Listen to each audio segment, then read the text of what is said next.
Welcome back to another Raid Shadow Legends video with Blazing Corp.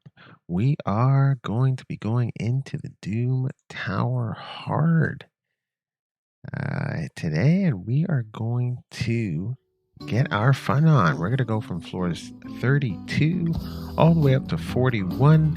We're going to do a little bit of faction wars here, and then yeah, we don't have much in the way of faction wars to do, unfortunately, just because faction wars that are open today we have already beaten. But I'll show you the teams that I'm using here, and you guys can kind of get a feel for how I beat them here on that end.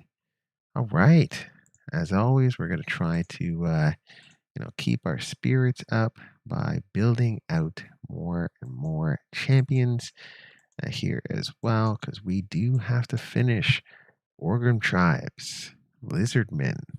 Not that we have to build anyone there. That's just going to be getting that open so we can finish it and getting Vlad fired up and ready to go. So we're building our 5 stars for Vlad right now as food, so that when we pull him with the next, oh my goodness, yeah, I guess we're having another fusion here come the 24th. Once we get him fired up and pulled, we will go from there. So that's kind of exciting and crappy all at the same time here. So it is what it is. What it is. All right, so we're gonna run this until max here, and then we're gonna pop into the Doom Tower, and we're gonna get some stuff done here as we should. We're gonna do all that after the intro. Next.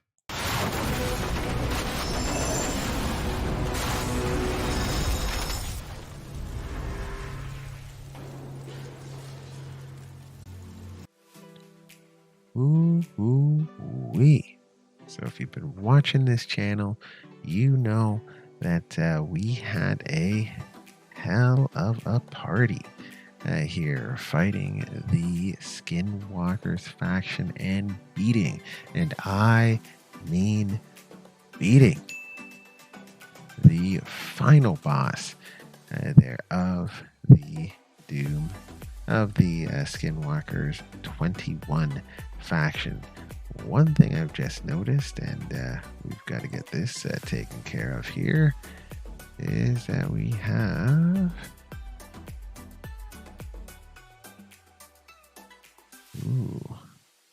I don't actually want to use any of these, but I guess I will have to. All right, perfect. Let's get that fired up. We're only getting 5,000 there. We got to be getting 10. We can't be wasting energy like that. That is better now. All right. So yeah, one thing we learned was, hey, we did not need to build out Fane here to get Skinwalkers done. So we got that done with 2 Smash Lords here, both legendary, one at 50 and one at 60. They did have some masteries on them, but not full masteries, and not booked here, so no books whatsoever.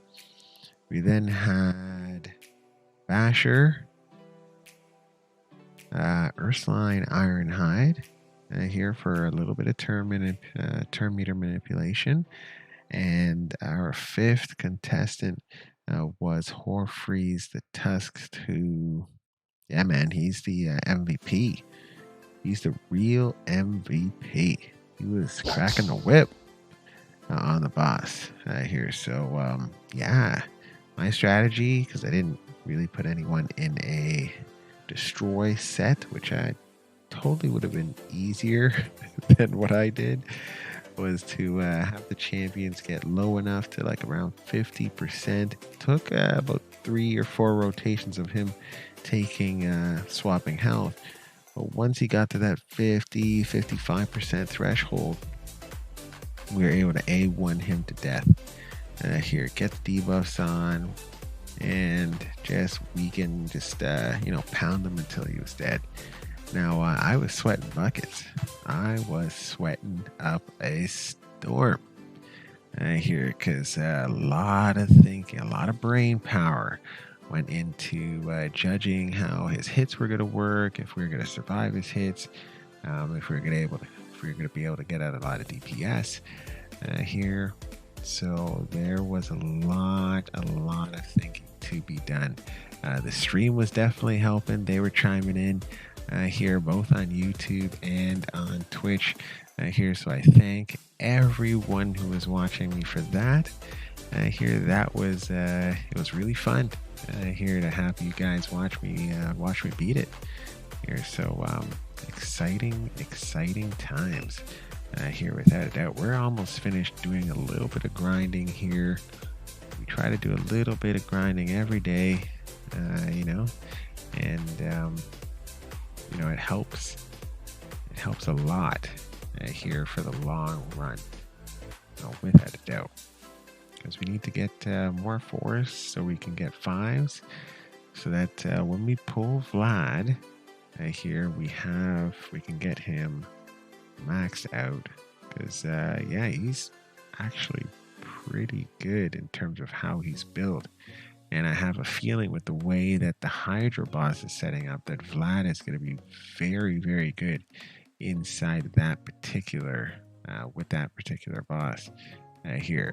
Solo Inquisitor Shamal, surprisingly, he's one of the only champions who can remove fear on a passive, and true fear for that matter. So that's an actually really good skill that I think everyone's going to need here, because that cannot be blocked or resisted. It can be cleansed, but can't be blocked or resisted here. So, and the benefit there is that Inquisitor Shamal actually counterattacks when that ability goes on. So I have him at 5 right now. I was building him out. I even had him geared up, and he just wasn't working in my particular team for oh my goodness, he wasn't working in my particular team for, oh my goodness, Sacred Order. Oh geez, I can't believe I almost forgot that. For Sacred Order. So is what it is. Fanax worked better. We got to do what we had to do. Are we really only going to get 1 here? I guess we are. Okay. Alright, well, there'll be 2 others ready to go for when they are ready, I guess. How many 4s do we have right now? I don't think we have any. Oh, we've got a ton. Okay, so that's 5, so that's 1 5, that's 2 5s, and we're working on our 3rd. Okay. So that end up being, okay, cool, and more cool. Actually, hold on, 4. So 3, 6, 9, 12, 16. So we actually have 3 5s, 4 5s. Okay. So we need another 4 4s. Yeah, another 4 4s, and we will have a set of 5s. We'd have 5 5s ready to go to fire up Vlad to 6-star.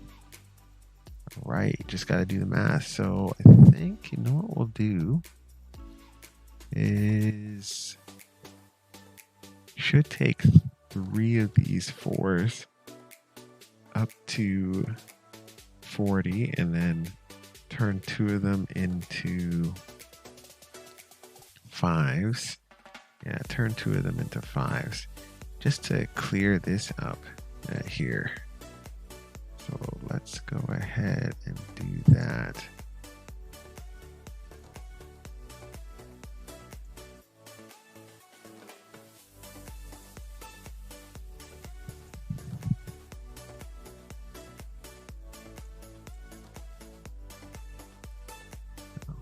Let's get all that out of here.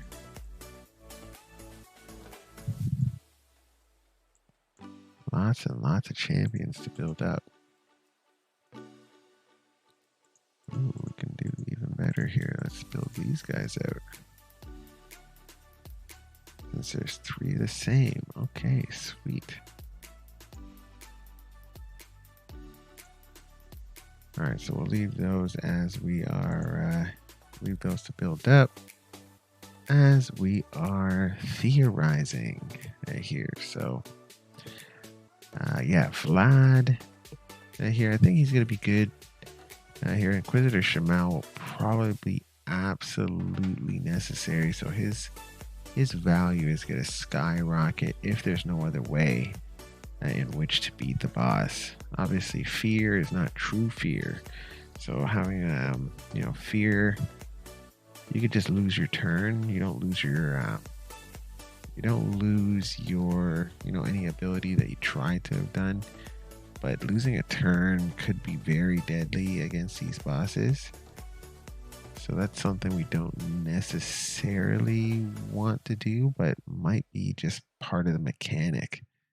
It also doesn't look like the new Hydra bosses are going to be easily able to be, just taken out unless they've got extremely low health here and they may be splitting heads or something like that.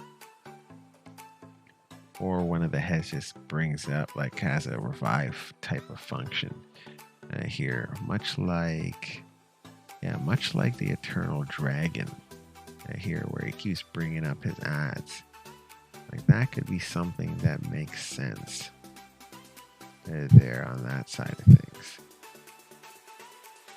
I can see that being pretty interesting design. Yeah, that could be a pretty interesting design there. But yeah, who knows? Like it could be built anyway, right? We know 3 of the heads. We know what they're gonna do here. We sort of know what they're not going to be able, what they're going to be like highly resistant to, and what we might be able to use against them. But if there's a 4th or 5th head out there, it's going to make it extremely difficult here to kind of theorize right now. Because yeah, there may be like 2 more mechanics out there.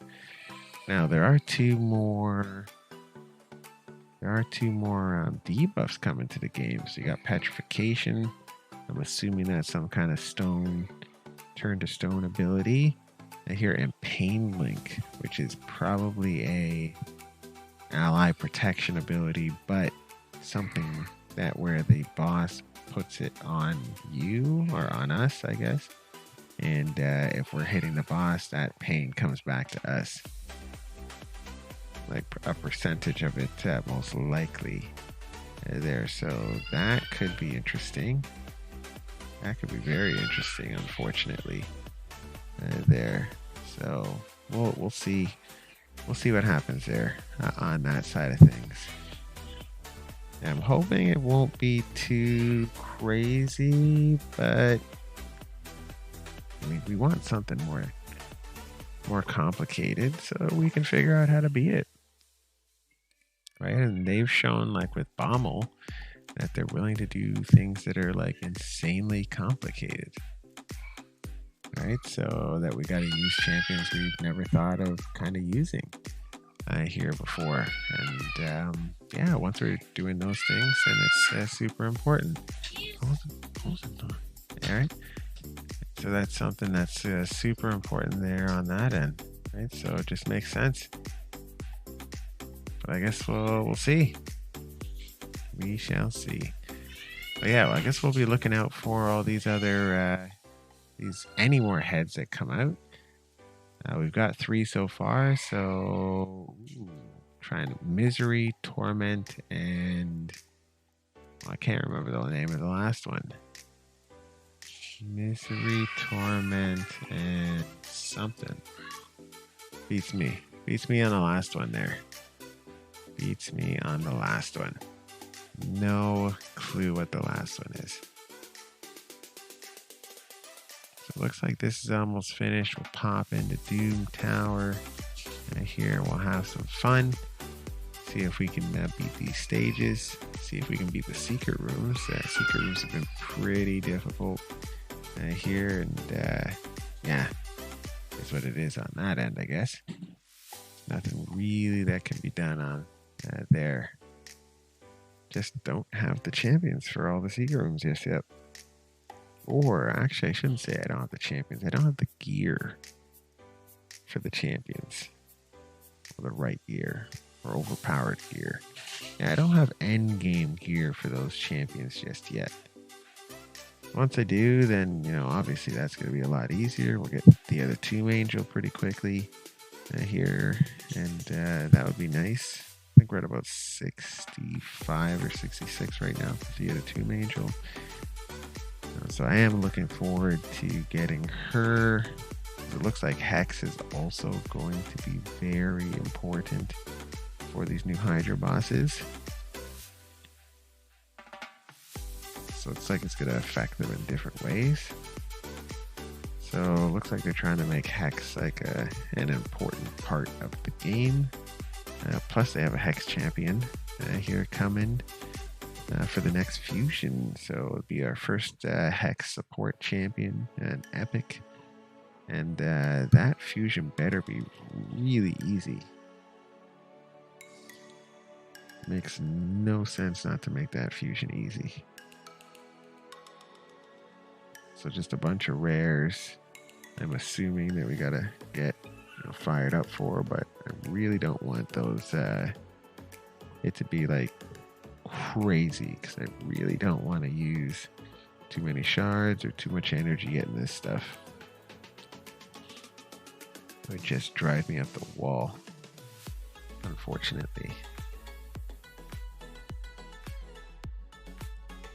But hey, at least we're building our cash reserves right now. So I need cash. Oh my goodness. The amount of cash that I used in the last, say I had 3 artifact enhancement events. But yeah, the amount of cash that I used was just ridiculous.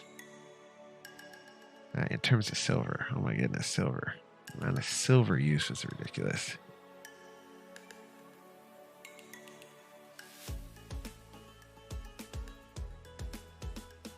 Yeah, I could see that.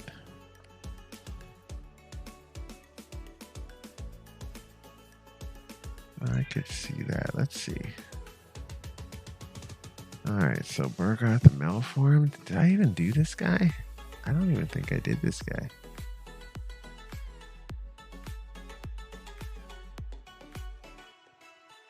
Yeah, I don't think I did this guy. Wait, do I have him now? Oh, that's a question. For some reason I feel like I have him, but I haven't done anything with him.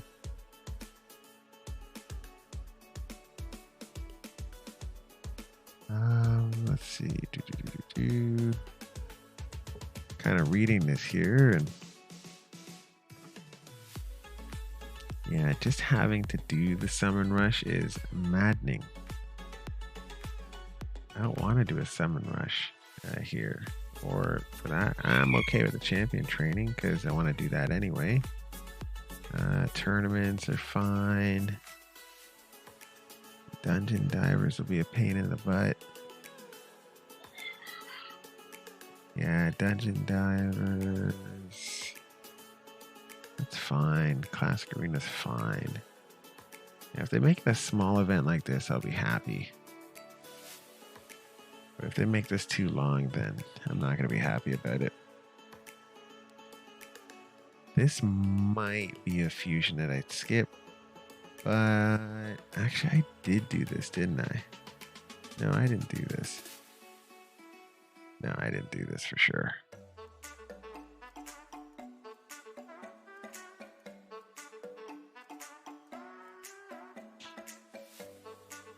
Of course, I didn't really know what I was doing this time last year, so it's very possible I didn't do this at all. I think that's actually the case, because I didn't do this one. I didn't do Pixnail, or I couldn't do Pixnail. here. I wasn't really able to complete anything until Iron Brago.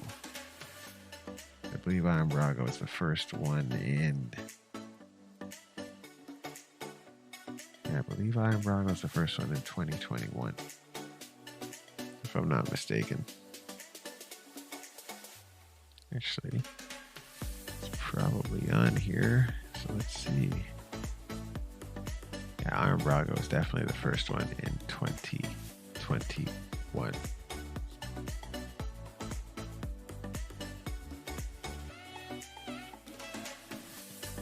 Yeah, man, like, I think he'll be fine. I just, if it requires too many things to be done,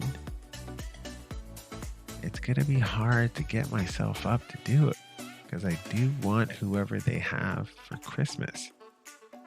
I hear these like double fusion events every month. They're brutal.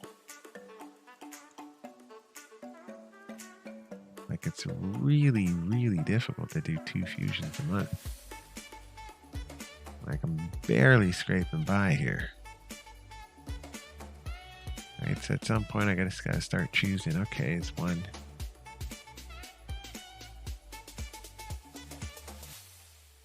Yeah, for some reason I think they had.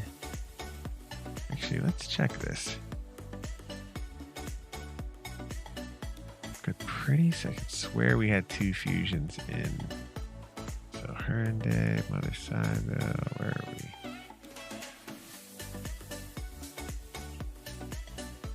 Yeah, 2 fusions in. Well, I guess technically not. Yeah, we had 2 fusions in September.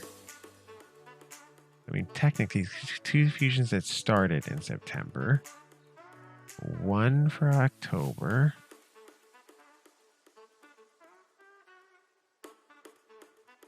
I guess there'll be 1 for November and 1 for December. Okay. So it wasn't really now that's the. Yeah, it's just the. Vlad finished on the 14th. We only get 10 days before another fusion.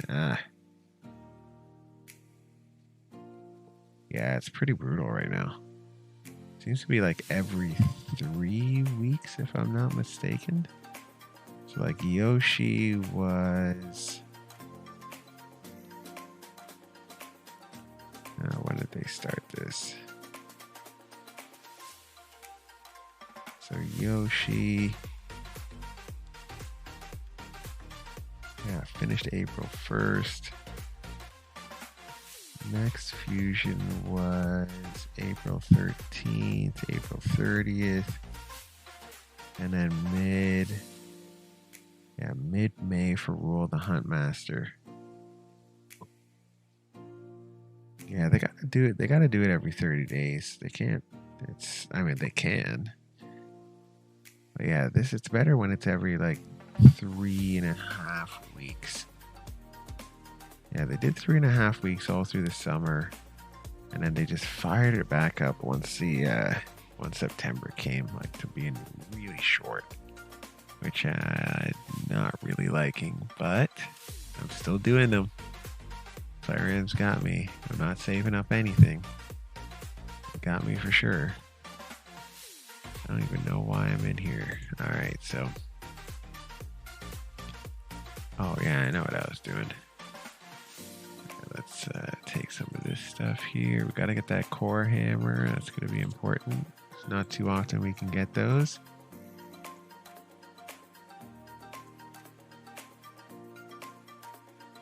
What do we got? Need to do this. Rank. Recently used. So we're going to get 2 5s here.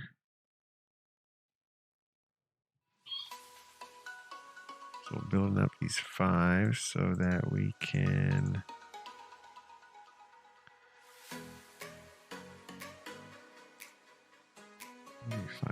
So we got just 2 for right now. We'll have 3 after this.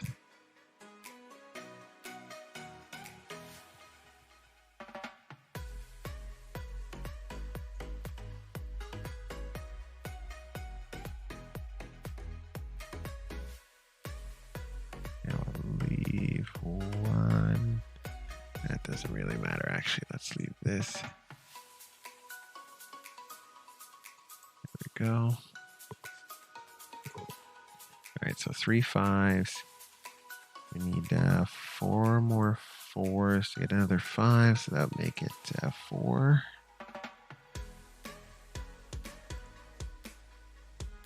Yeah, so this will make it 4. Then we got a few in the pipeline here. Yeah, we got a few in the pipeline. All right, so we're rolling. We are rolling.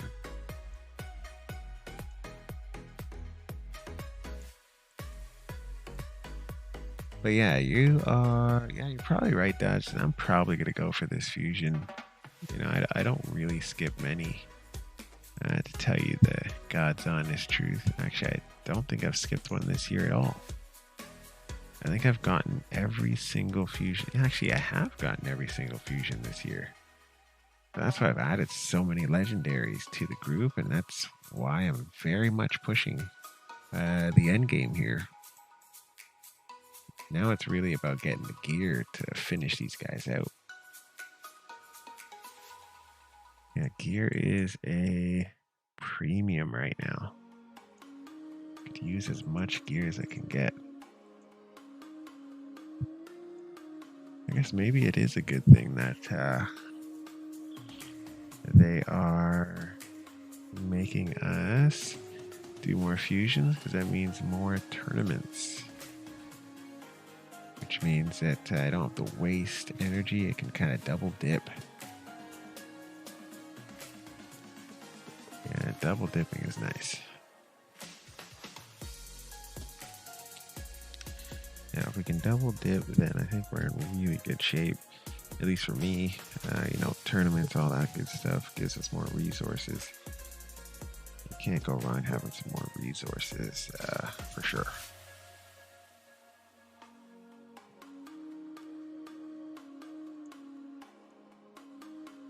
But yeah, Vlad was kind of a nightmare with 3 artifact enhancement events. They did that on purpose.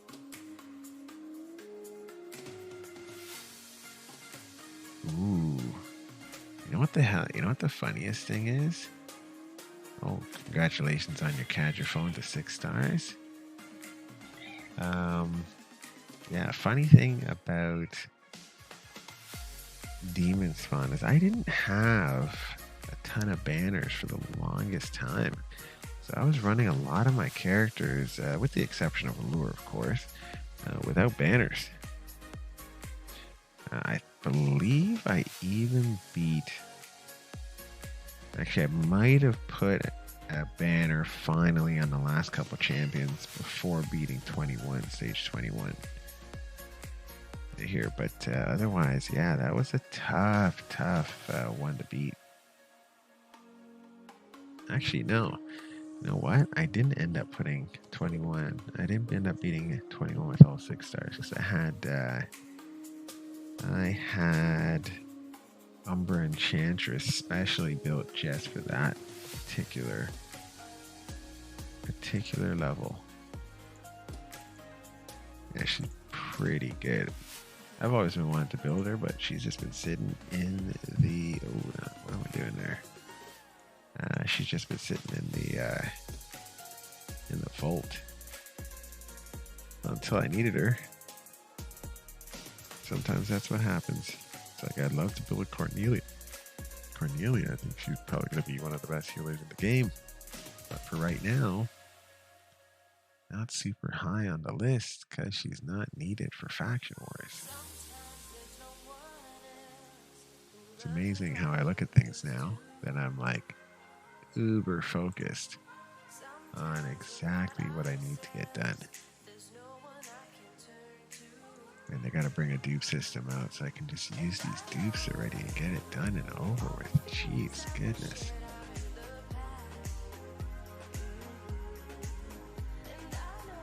You know what would be good right now? I think I'd spend money on just a straight gem pack, like a 2,000 or 3,000. If they get like a really cheap one here, I'll probably spend money on that. I just want to open up all the available champion slots here. it's becoming hard to stay with just, I got like 230. It's coming hard. I might allocate some funds just for that.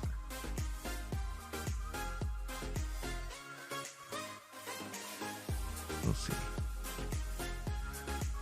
Ooh, what only has dungeon divers? Interesting. Oh, snap, crackle, pop.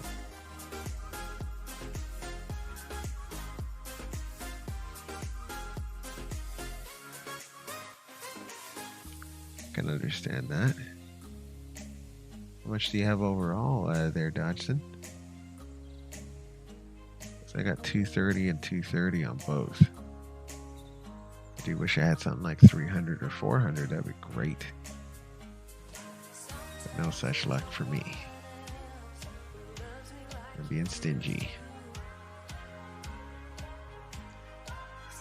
Being very, very stingy. Which is not necessarily a good thing.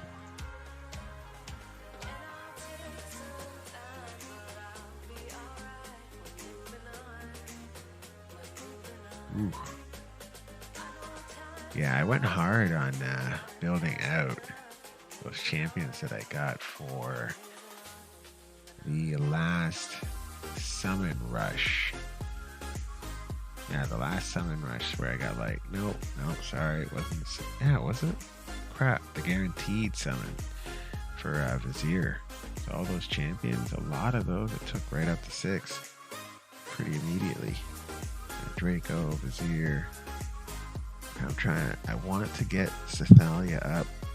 I probably will get Pixnell up because she's looking like she's all of a sudden going to be amazing for the Hydra boss.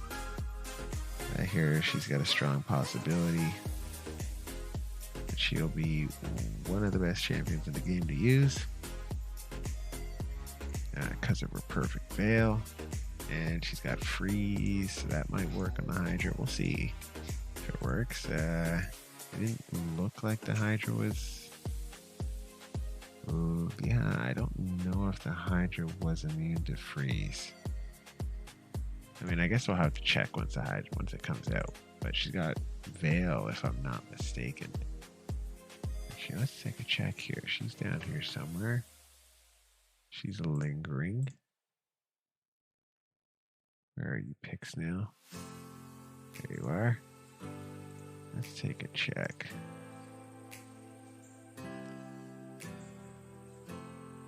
Okay, well, she plays this perfect. She plays perfect veil and a 50% chance on the ally with the lowest HP, so that's interesting.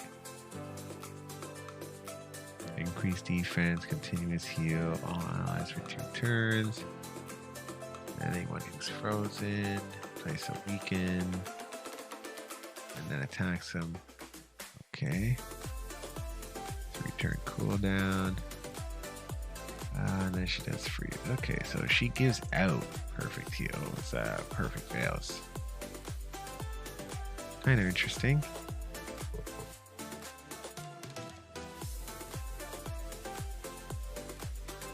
Might be useful for someone to be doing that on an A1. Actor Drath is going to be really important because she has the perfect veils as well. Ninja surprisingly. Vlad surprisingly.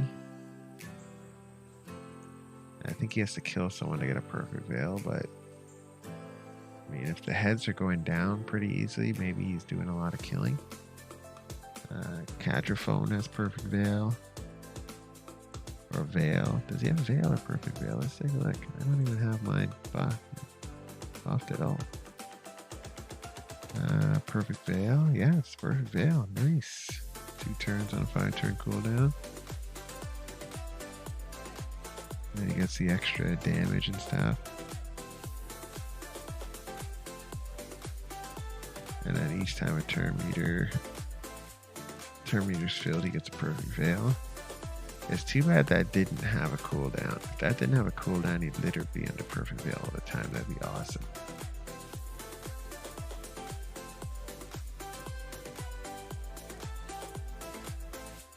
some reason I thought he had, yeah, he's got a veil too. And this debuff spread might come in really handy on bosses. On the bosses. I mean, we'll have to see. Yeah, Vizier might become a top tier champion. You never know.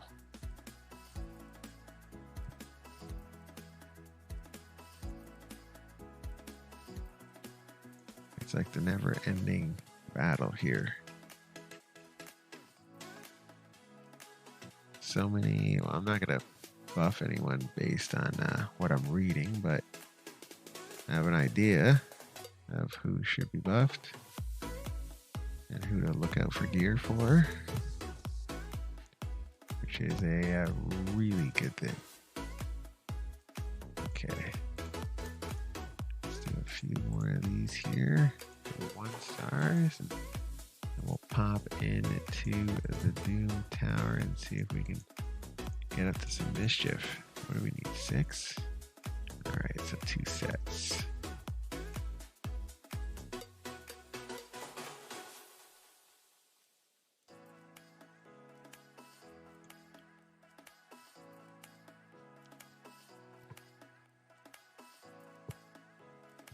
Alright, so any more progress, anybody, on any other faction wars stuff? Do let me know in the chats.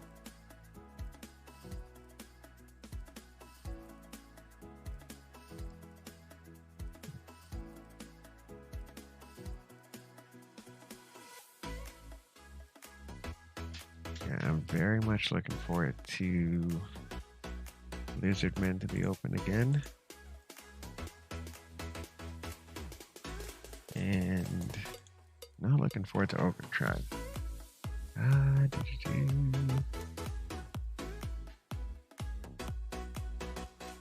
Ooh, my word. Good job, my friend. Sacred Order. Nice. Hoping I had something to do with that, but that's only a hope here.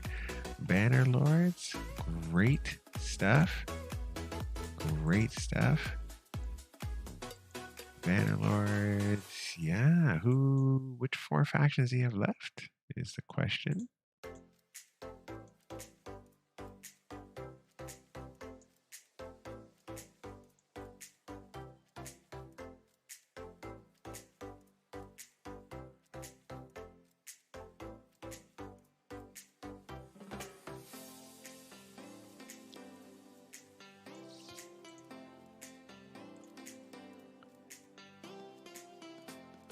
And who did you have on your team for Banner Lords and Sacred Order? Very interested to know. Did you do Aethel as we talked about? Get her buffed up? Lifesteal gear?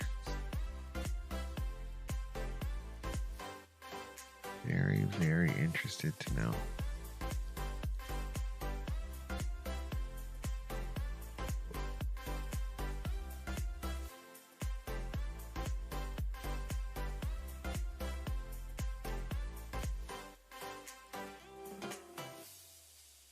Yeah, fun times. Looks like lots of people are finishing up their faction wars here. Hopefully we all get Lydia the Death Siren at, well, before the next Shadowkin faction opens up. I know that's going to be just ridiculous because I have like only one Shadowkin guy leveled up. I mean, I'll have Yoshi. He's not leveled. I could level him. What else do I have? Shadowkin. Oh, I'll have Burgrani. I need to level him up before this iteration of the Doom Tower finishes.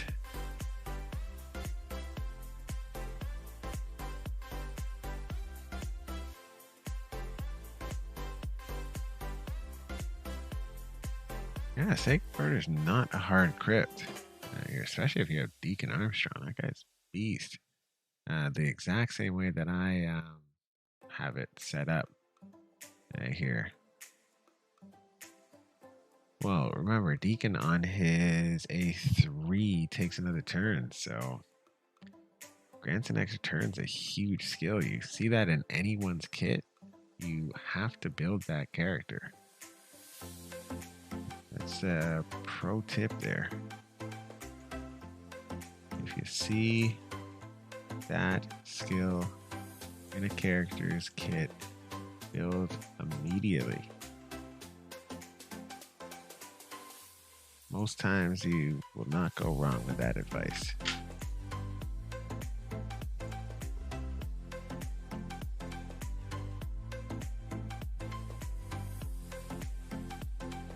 Well, who's the rest of the team? So, Deacon, he's got a speed lead. So I'm assuming you put him as the lead. Here, plus, he's taking turns all over the face.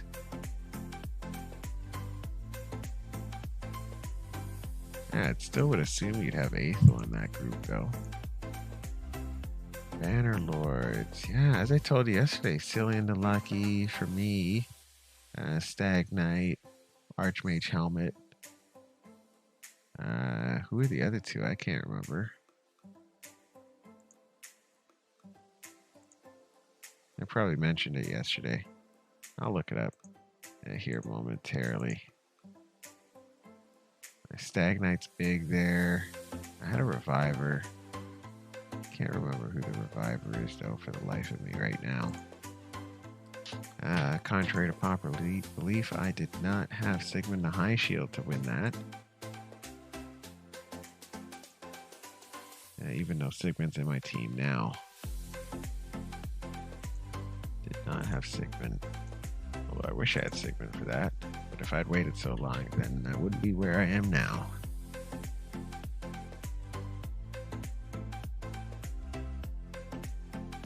Okay. Man, I still don't have a 60 Arbiter. I should do an Armiger for sure. Deacon 50, okay. Mordecai, that guy's good, man. You got Godseeker? Holy goodness. I'd love to do it. I'd love to have a Godseeker. Godseeker. She'd be great. She would be absolutely fantastic to have. But yeah, Armiger's great.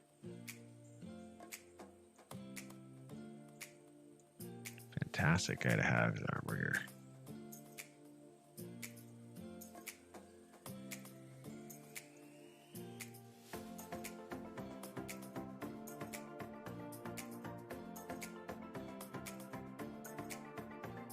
Nice. Nice. Yeah, Vizier. Oh, snap. What happened there? Oh, something weird happened. Yeah, Vizier. Vizier's guaranteed event was very lucrative. Very, very lucrative. I do have to say.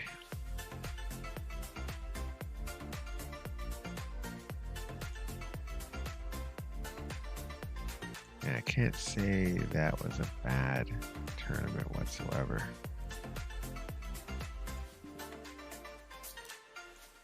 Well, that's really weird.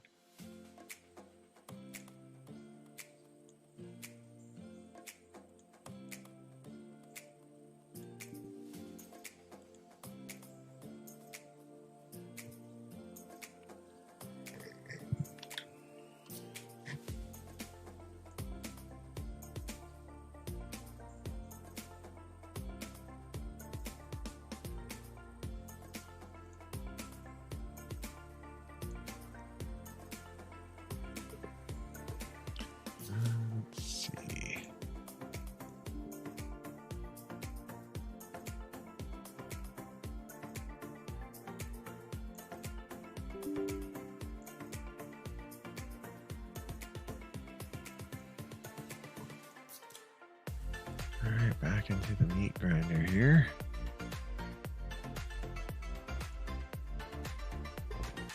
Do 2 more of these and jeez, it's just 2 crap. Under 2 stars. No, it's going to be about 4.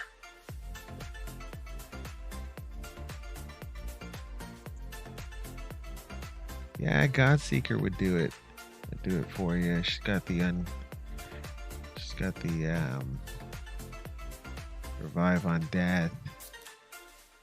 Oh, now I'm remembering who, because I've got a revive on death champion. I've got Lightsworn. Yes, Lightsworn in there. That guy's kind of awesome. And I think Dagger. Dagger at 50, Lightsworn at 60. Cillian at 50, Cillian the Lucky at 50. Stagnite at 60. Fully kitted, fully mastered. All books. Yeah, that's about it, if I'm not mistaken. I don't think I'm mistaken there.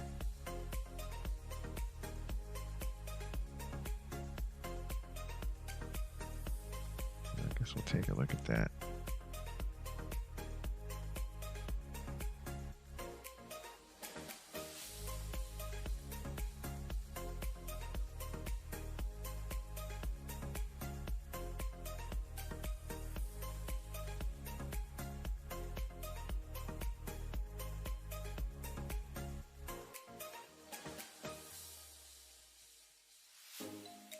Yeah, you kind of can't go wrong with a good Banner Lords team. Obviously now Sigmund's in there for Dagger.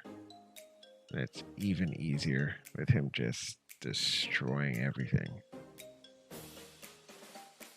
It's like a joke now.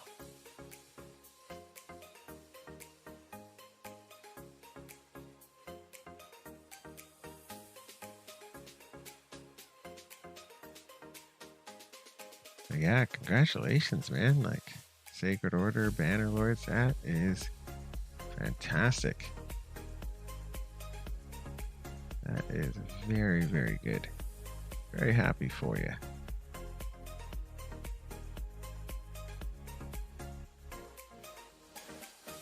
Well, I think a lot of the people who put him, who do the videos and whatnot, don't really think about the mid gamers like I am.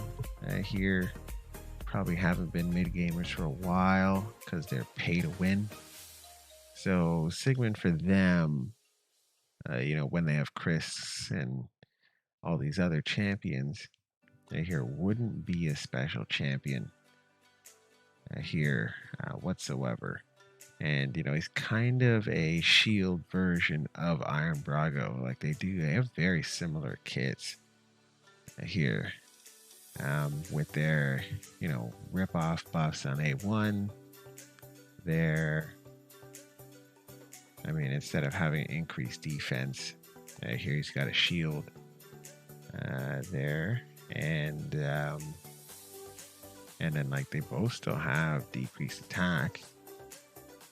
And so, but yeah, Sigmund's amazing. I've been saying that from the beginning, like just reading this kit. Like I would say if any mid gamer is looking to actually progress in the mid game, you don't watch a lot of you shouldn't watch a lot of the content creators out there. Like the top tier ones. They're just not going to lead you straight. They're going to have you thinking some champions are great here when they're not really great for mid-game accounts.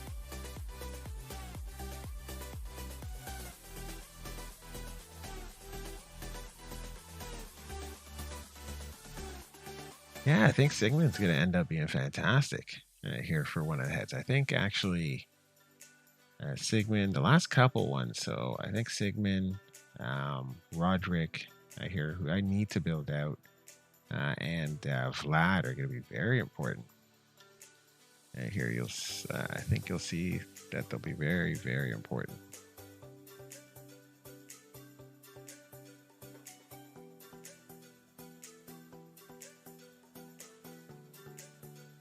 Yeah, man, you can't go wrong with Strengthen. Strengthen is just a straight 25% damage reduction. And you've been watching me for a while, you know how I love damage reduction teams. Or, what I like to call sustain teams. It's a more stable build. You're less likely to have, overarching issues. right? And yeah, that's why I ran Ursula the Mourner for the longest time and Doom Tower, because she had the strengthen. Not so much because of her revive, but I mean, the revive was nice. I mean, it was on a long cooldown, but it was nice still, regardless. But yeah, that's the reason Ursula the Mourner was, kind of in the team. Oh, sweet. Get another 4 here. Booyah. So that's 2, is that right? 2, 2, 3. Okay. One more 4. Right, we're not going to do that right now. Let's just see if we got the core hammer. We did not yet. How much do we got left? I'm probably not going to get the core hammer. I definitely haven't been focusing on that. Okay, I thought I had more time. Oh, serves me right for not paying attention. And the arena's getting hard again. Not good. Not good at all. I could very, very potentially lose this one. I'm going to try it anyway.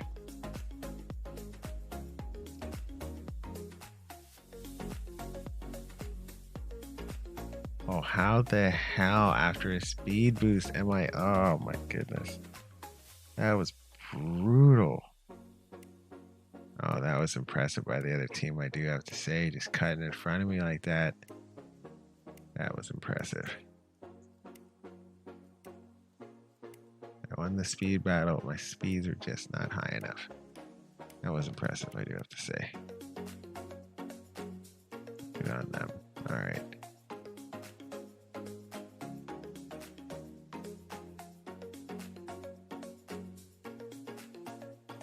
Oh yeah, you do the one thing. Yeah, no, I don't do that anymore. No, I leave my defense up. This is the defense I'm working with here. Torment's just like crazy. Here in these builds, extra defense, kind of some nukage there. Can't be stunned, so he's gonna stay up for the most part, and he'll provide that speed boost. So should be a very effective team.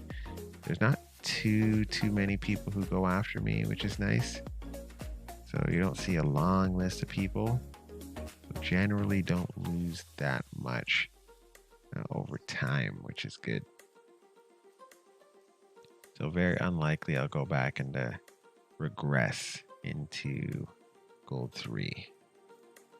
But yeah, set your defense. That's what I would say. Once you're in gold 4, stay in gold 4. Especially now that it's getting harder. Normally I would go after this team. Actually, I'm probably going to go after this team. They don't really have a nuker here. Yeah, Veils. Okay. Man, I wish I had a Torment I could put on this team. It was really fast. Need the booster, though. Alright, let's get it done. Ooh, I just realized two revivers here. Yes. No. No. Stinking revivers. Alright, let's get Syl down here if we can. Okay.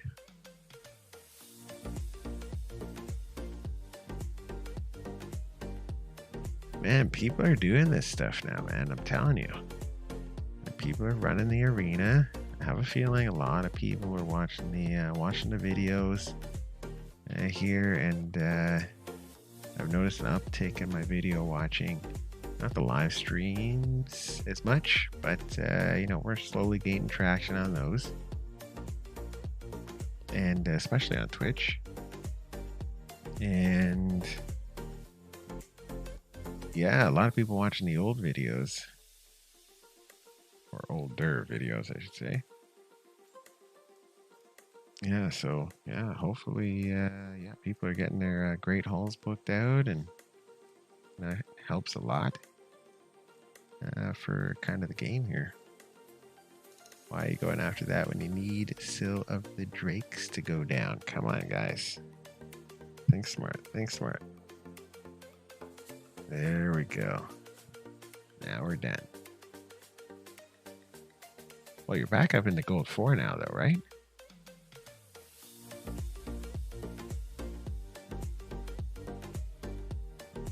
All right, we'll wait another 15 minutes on that. Okay. We are into the Doom Tower. These secret rooms in the Doom Tower are brutal. Let's get some work done. Okay. Well, yeah, get that done. Get into like the 3100 range, and then you can kind of hover there if you need to. Pick off people there and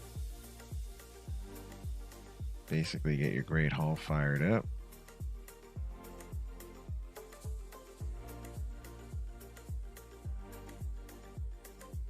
Yeah, it's very likely that I turn to Arena and Tag Team Arena once I am done Faction Wars. Actually, that is a lie. It's very likely that I turn to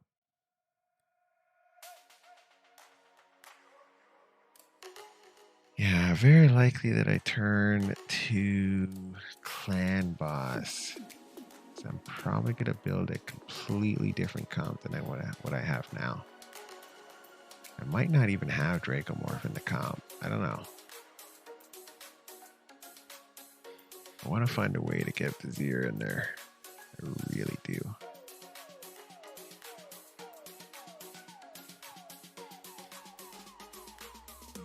Yeah, I really want to find a way to get him in there. Man, I'd love a Valkyrie so badly. Life would be so much easier in Clan Boss with a Valkyrie. Load her up on defense.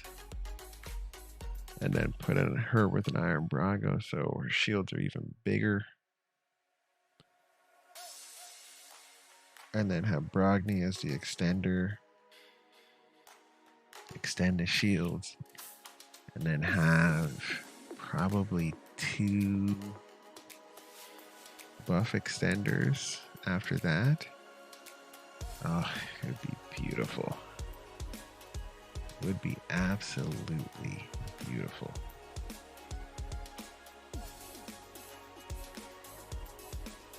Oh yeah, Tormund Valk team would be pretty good. Oh, that'd be a brutal combination actually. All I'd have to do is Tormund. So I would do, if I had a Duchess, it'd be Duchess, Tormund, Valk, and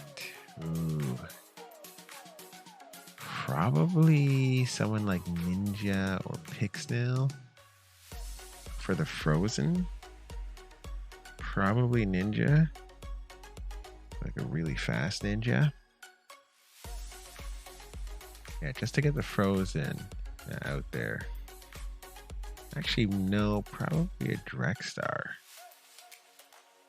Yeah, Drexstar would be kind of interesting there. Because, yeah, those HP burns plus Frozen with Tormund could get him to do his AoE quite a bit.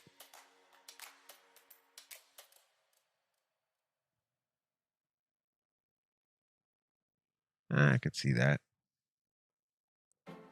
I mean, Tormund is not necessarily hard. Like, when I do turn my mind to Arena, which I will one day, I swear,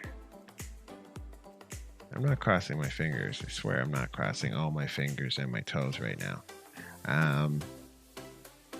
Yeah, one day I will go in and focus on Arena. And when I do that, I will build out a Dark Elhain, because I'll use her to absolutely smash Tormund. And then I have to build out a Inquisitor Shamal for Mashald if I see him, because I want to smash him.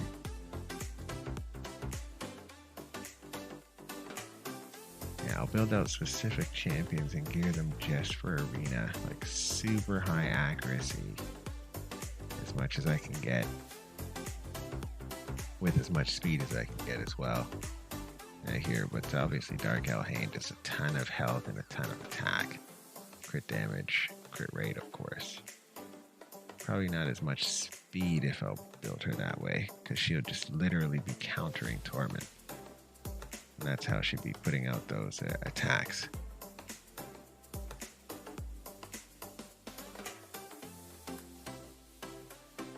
Well, Torment can still interrupt you, and it's a lot easier to interrupt you now with Torment. And here he will actually freeze your characters, or freeze other characters quite a bit here, because they did buff him. They buffed him twice actually, since actually 3 times they buffed him this year. Since he was, I pulled him actually from shards. I think it was last year around the Christmas time.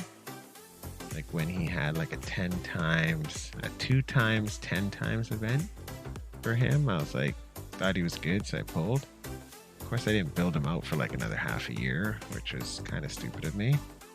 Could have been using him in my defensive teams for the longest time, and could have used him from day one in the Doom Tower. He probably will make an appearance here as we get higher in the Doom Tower. And him and Drexstar are actually pretty vicious together in the Doom Tower here. This is just a faster team.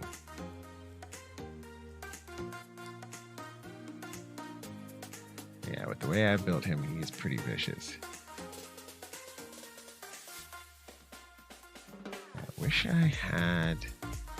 One thing I wish I did do with him, if I ever get the excess books, and I will do this, I'll book him out.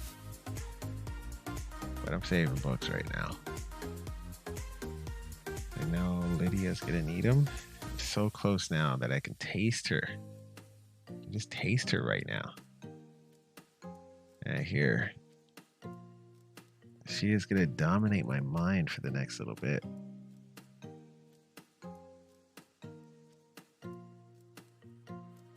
Yeah, I know. I should save my books for Lydia too. But I have a feeling I'm going to need them for Vlad just to beat the Demon Spawn. But we'll try it without books. Not Demon Spawn, to beat Undead Hordes. Yeah, I have a feeling I might need it just to have that ability roll around pretty quickly. Hopefully not. I hope we won't need masteries either, but we probably will. But if Skinwalker is anything to go by, you don't actually need masteries to beat Faction Wars. So, as long as you have the right champions with the right gear, and more importantly, the right reviver with the right speed and survivability.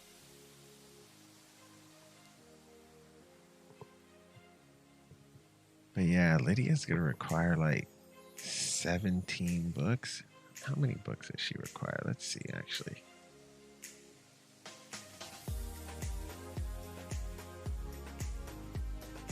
She requires 15 books. Holy crap.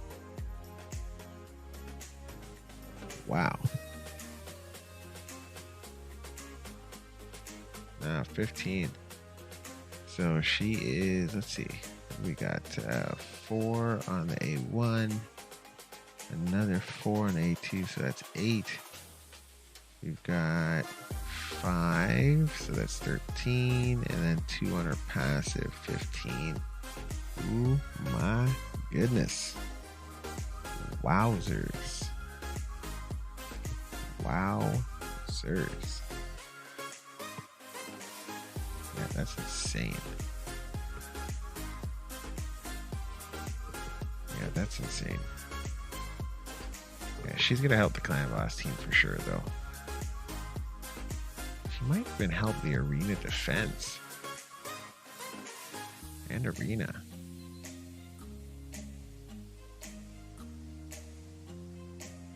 Yeah, I think so you have 4 legendary books. I've got, what, 8, I think? And I should have way more by the time I get her.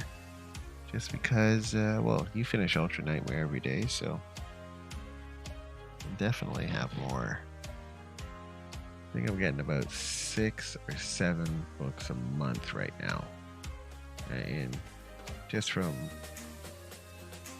fusions, content done in the game.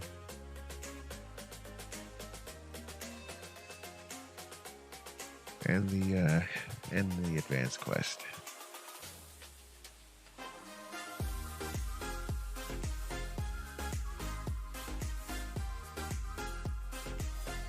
Yeah, man, that's why I spent so much gems last time. I wanted to get the champion training event book that they had.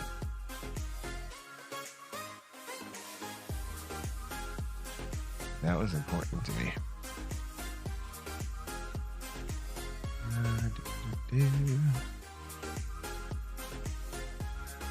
That it will. Yeah, so I guess by the time I've done those 3 factions, I'll have 11 books. Yeah, 11 books. Okay. We'll only need 4 more. We're going to get at least 1 more from the advanced quest because we're almost done those. That's 12. Okay, and 3 more after that. I'm sure we can scrounge those up, most likely from the clan boss. I do get a lot of epic books from there, so. And surprisingly, seems like now that I've consistently done it here every day, it seems like we're getting about 4 sacred shards a month, maybe a little bit more. I think last month was exceptional because I had something like 7 sacred shards I got from that. I know, right? Goodness gracious, man. Yeah, sacred shards last month were like pretty heavy. Like I'll say that as well. But yeah, there's one where I got like a sacred shard and a legendary book, which was just insane. I was very happy there, actually.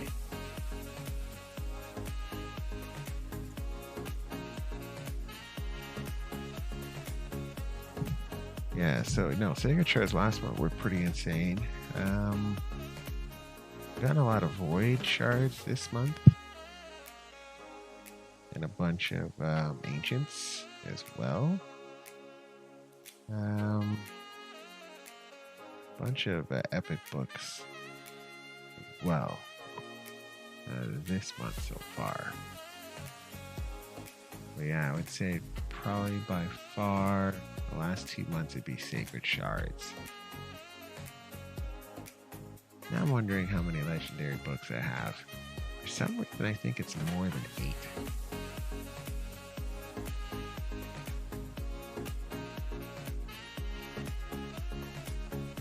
Ooh.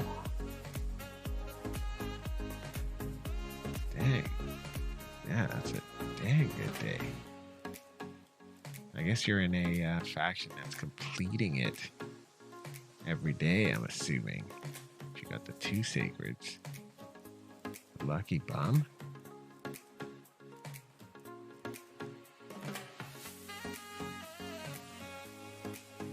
Yeah, my faction's not completing it every day. I wish we were. Don't have that many high-end players. We're more of a faction for fun.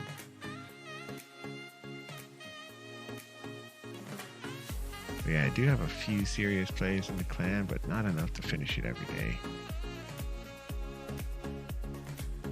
Too bad, which is unfortunate now that I'm doing it, but we're helping everybody out. Everybody's slowly getting there.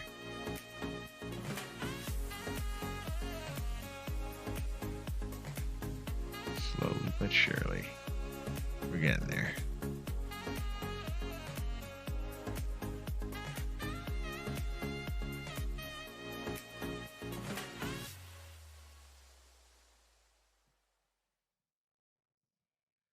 Yeah, plus, yeah, I guess if I was in a clan that was like super serious, here I probably wouldn't like the game as much, to tell you the truth. I'm kind of glad that we're, laid back, we're cool.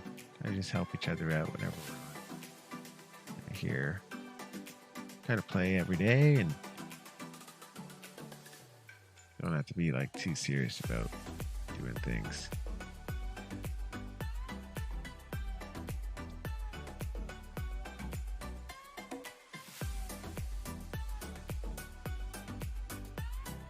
All right. Putting some work in here.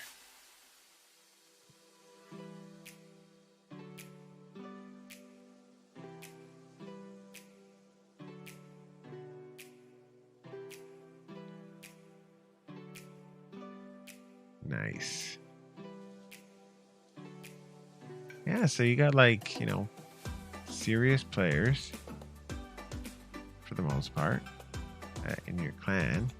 We just don't, and most serious players don't want to do CBC, so this makes sense. I don't require any of my clan mates to do CBC. I mean, I do it just to get the extra free stuff, but for the most part, it's just things that I've been saving up, like booking people and whatnot. Ooh, did I just freeze? That was kind of hilarious, actually. Yeah, just kind of things I've been saving up, doing like books. I don't really know what else that I'm thinking of. Oh yeah, Great Hall, stuff like that. But yeah, for the most part, just managing resources. Assuming the next CBC is going to be during the next event. So if that starts on the 24th, yeah, then our next CBC should start on the 23rd or the 24th. So yeah, we'll have it start in the same day as our fusion, if that's makes sense. Do fusions usually start on a Wednesday? I guess they can start anytime, really. I guess they can start anytime.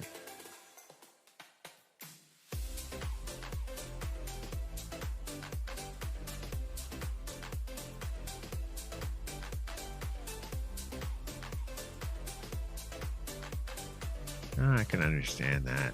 Yeah, CBC's an interesting one. I think that was the cause of a lot of clans breaking up.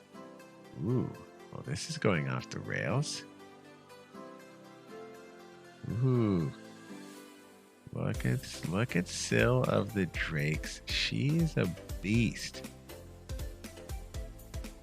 Man, I gotta do like a video on Syl of the Drakes, man. She is ridiculous. Like absolutely ridiculous. Look at her just single-handedly winning this entire level for me. That's great. You know, she's not fancy. I think she's definitely top 10 in the game for legendaries. I should do a top 10 legendaries in the game. Okay, like just for me.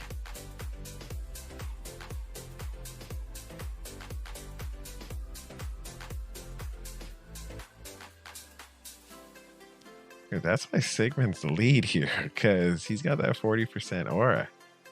I don't really have to worry. Like when it was 33% aura with Iron Brago, it wasn't as. I guess that 7% is just a significant amount that just keeps Syl alive. Now, obviously, I could tighten this up a lot more by having Iron Brago in here, but I just want to see what Dragomorph's going to do.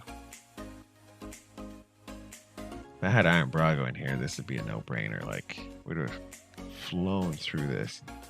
Iron Brago is like basically unkillable. Here with like an extra 40%.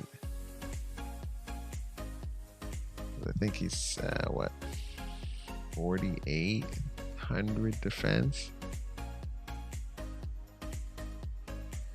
Now that plus his 60% increase, it's got to be over 7,000, something like that.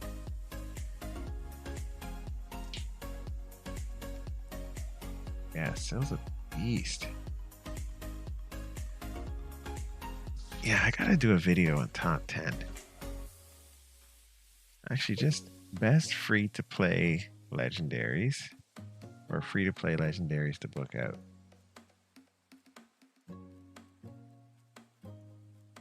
Man, yeah, if you have a chance to get Iron Brago or, to do fragments of him like we had last month, just do the fragments. Like, it's worth every single thing that we say about him. Like, he's amazing. He's very underrated, actually. Let me, I know I'm testing out Draco, but I just want to show you how stable this run is, even when he's weak affinity here. Oh my goodness, was that a Sifi Rotos wave? Oh crap. Oh yeah, Orcs would definitely be done if you had him. 100%. Well, plus Seer. Like, you need Seer.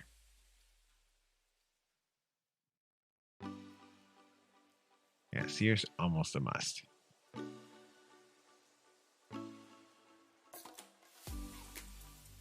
Crap. I think this is a Sifi Rotos wave. And the next, huh.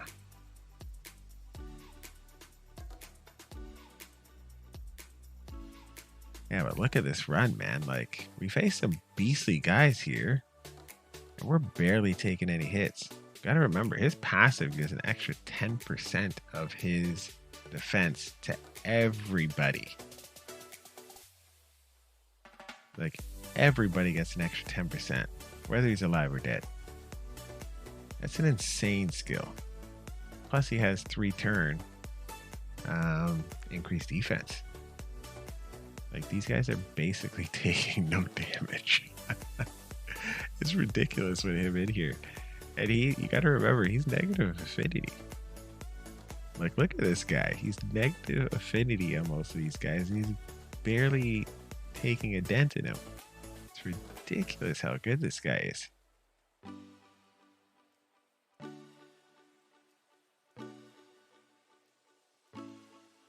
Yeah, one thing I gotta try to do is I gotta get all my clan boss champions to 2-1.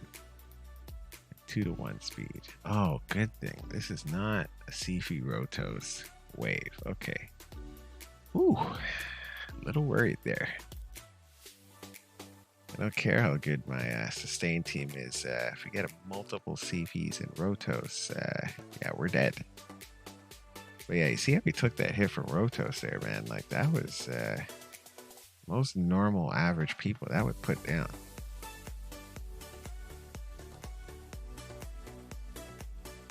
He is an excellent, excellent champion.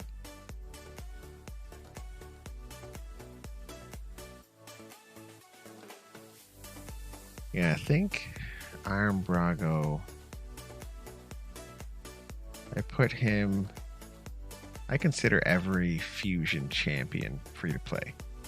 You can do it free to play, as you know, of course.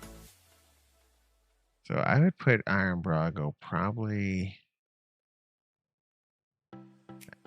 for me about 5 in terms of best free to play champions.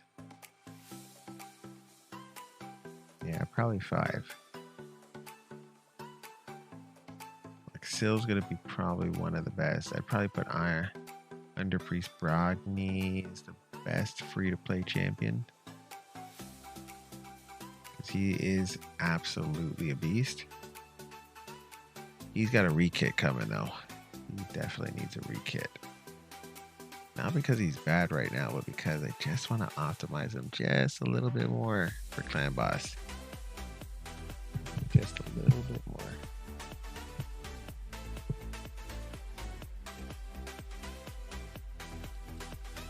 Alright, let's keep going. So you saw how easy that was. Like, you put in work,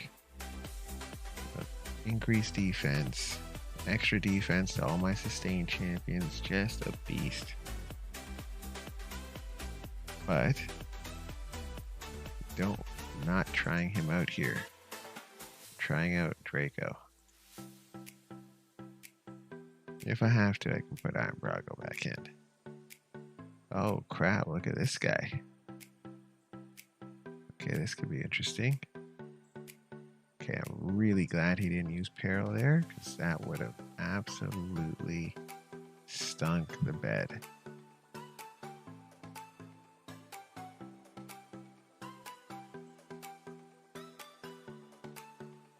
Ooh, ooh, ooh. Oh, I can't stand. Yep, definitely cannot stand that guy. Like, at all. More to macabre. Oh, please don't do peril.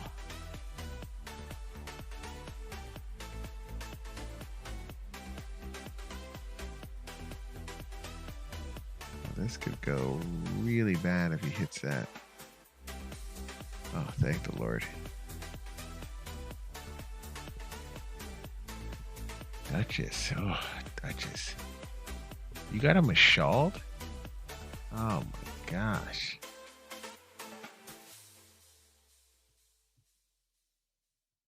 Shaw, Brogny, Sill, and Herndeg. Oh, Herndeg's a beast too. I actually used him in my clan boss. No, sorry, not my clan boss. In my Doom Tower runs for a while. I actually don't know why. Wow, I only took him out just to test other people, I guess. Not because he was doing a bad job. Herndeg's a beast. Yeah, it literally can just change out like that final spot where Draco is. I just change people in and out as I'm testing them. Because it's free to test, like no energy required. I'm testing a Doom Tower pretty easily. So lots of testing's done in the Doom Tower for different champions. And kind of what level in the game they can go to. Yeah, I could see that. I could see that.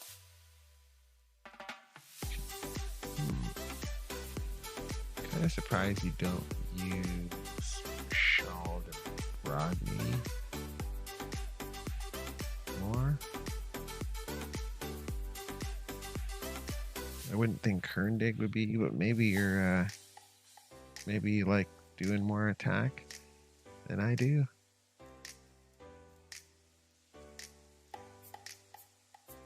I always play a little contrary with most games that I play to how most people play the game.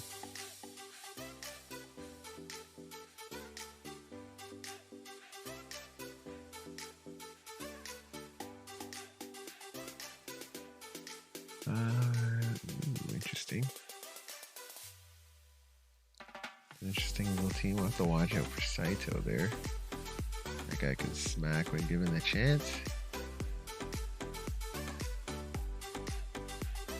Yeah, Herndeg. Do you have him booked? I don't have him booked. I wish I had him booked. Actually, you know who I really wish I had booked?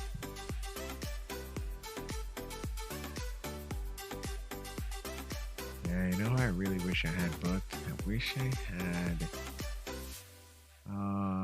Countess Lix. She is just so good.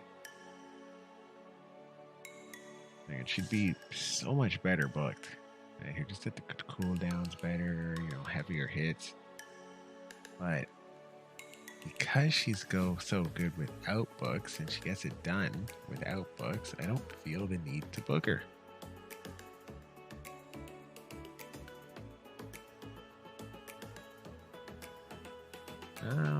Okay. But that's not a bad way to go with Herndeg being booked. I would have thought you would have put that on Sill there or Mashald before Herndeg. But not disappointed that you did Herndeg. Herndeg's amazing. Don't have any disappointment there. Yeah, as long as you have the attack and, you know, a decent amount of defense on him and a really good amount of speed, crit rate, crit damage. And you have to have a little bit, well, you have to have some accuracy on him as well. Then, yeah, he is stat hungry. Very similar to Asteron in terms of the hybrid build that you gotta build with him. If you don't have like top tier gear, then you can kind of build him with all stats if you have top tier gear. I see. I know with Syl, it's much like Lydia right now. Like I was building up to Syl. So I made sure by the time I was getting to that 6-month mark, about like right around the 4-month mark, I made it a kind of goal of mine to not use books, legendary books at least, until after I got Syl, or I'd only use the excess in what Syl required. Luckily, she doesn't require many. For some reason, I think it was 8, maybe even less. For some reason, I feel it's less than 8.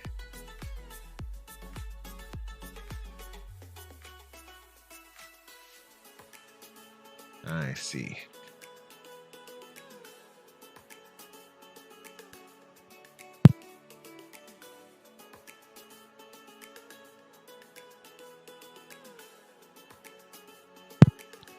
Yeah, that's not a bad booking schedule. I don't even have my Arbiter booked. I don't really see the need to book her. Drakstar is fully booked now. He wasn't fully booked for a long time. Like, I didn't get his passive fired up to 75% for a long time.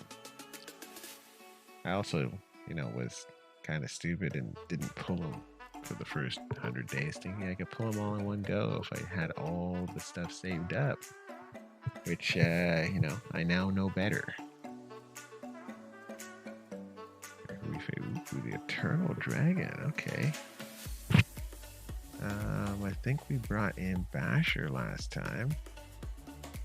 We also do Blood Gorged. Let's do Basher, though.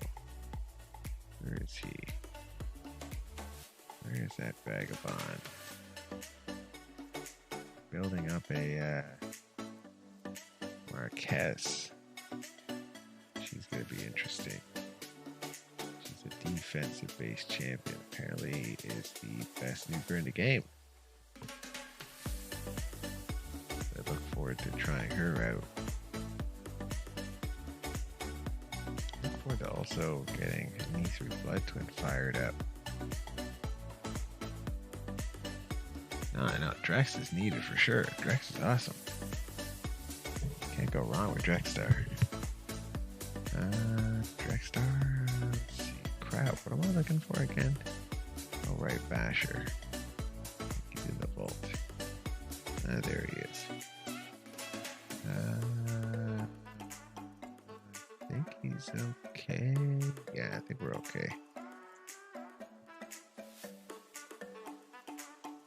Ooh, actually, do we win this or do we not win this? I wonder if he puts any of these skills on cooldown. That's going to be a question. Hopefully he doesn't resist that. I don't know if he has enough accuracy. I'm hoping he does.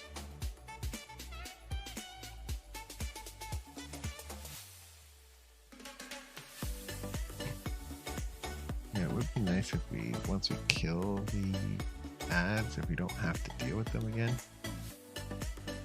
just by blocking out the boss's skills cooldowns.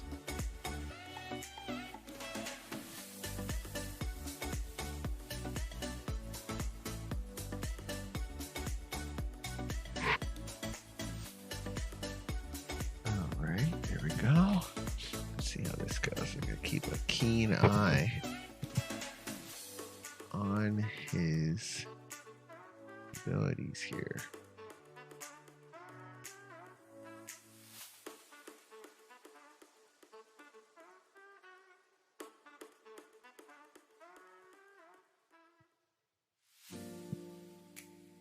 Come on, come on, come on.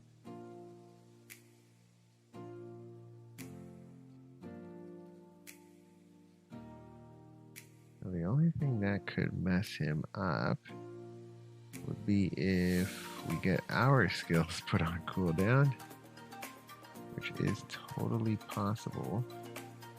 Yep, that just happened there.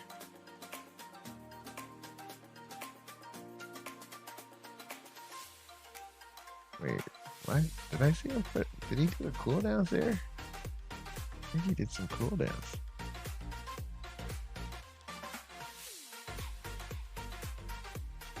Well, I don't know. That's weird.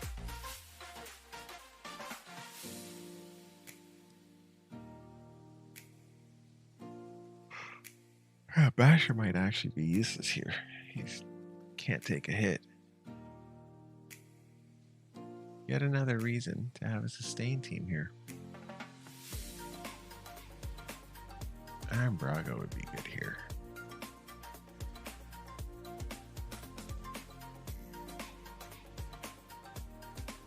Yeah, Iron Brago would be good here.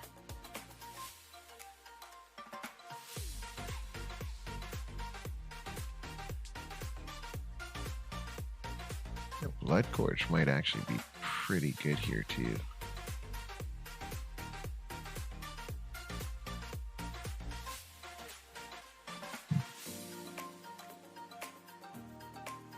Okay, another Void Shard. Nice. And we got one more.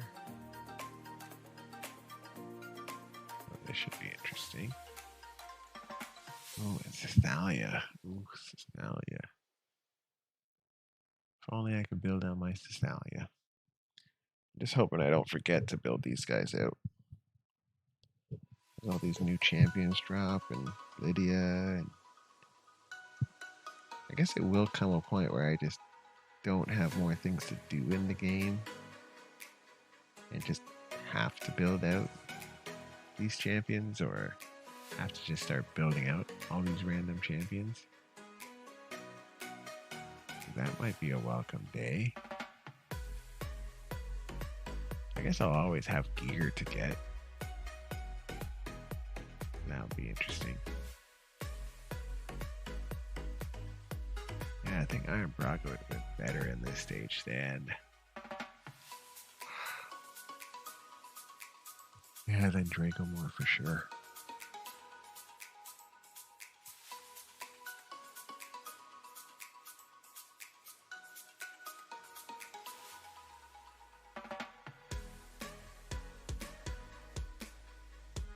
Ooh, man. Folks are just ridiculous right now. Lots of debuffs going on me. Lots and lots of debuffs.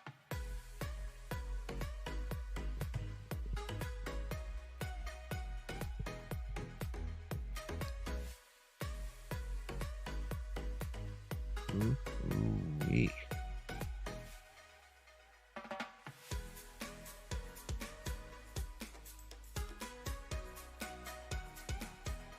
I don't think we'll still have any issue getting through this, but it's always interesting to kind of suck seeing our guys get put down.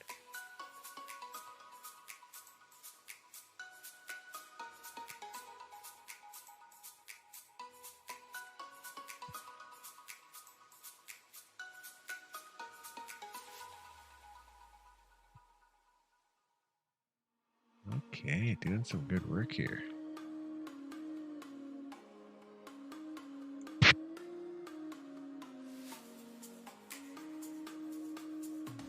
I will be right back.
All right, so I have to try to get a bottle of water here. All right, so my thought. Oh, I don't think yeah, okay, cool. Let's see if we can do this secret room here. Oh, very, very unlikely. Yeah, that's gonna be a no-go. I don't even have her built out yet. Okay. Yeah, that's a no-go. That's what? Rare spirit champions only. Jeez, goodness. I gotta build him out for Bommel. Gotta build him out for Bommel too.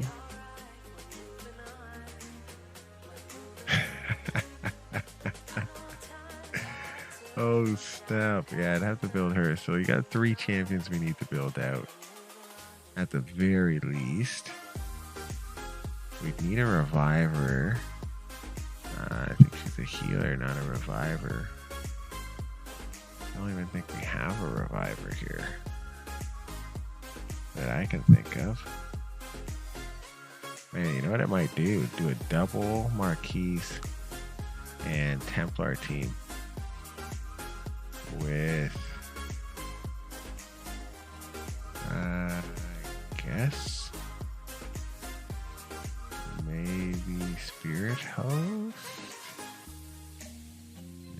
Yeah, probably Spirit Host is like the...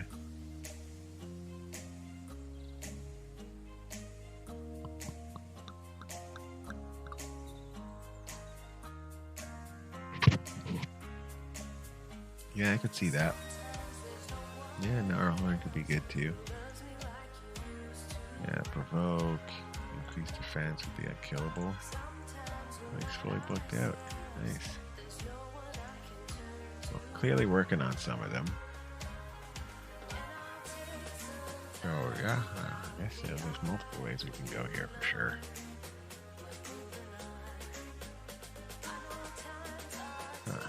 Wow.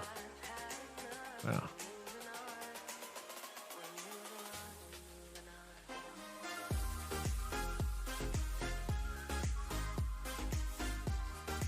Oh, for is this skinwalkers? For skinwalkers? No, dark elf. Dark elf. Dark elf.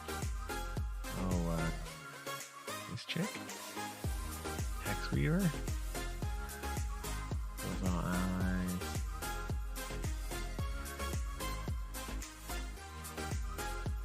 Yeah, Speedor is pretty nice. Increase crit and speed. Yeah, you can't go wrong with her. Here she's a half decent healer. Okay, I can see that. Do you have any regeneration gear or lifesteal gear you can put on? Probably better than her heals every 3 turns.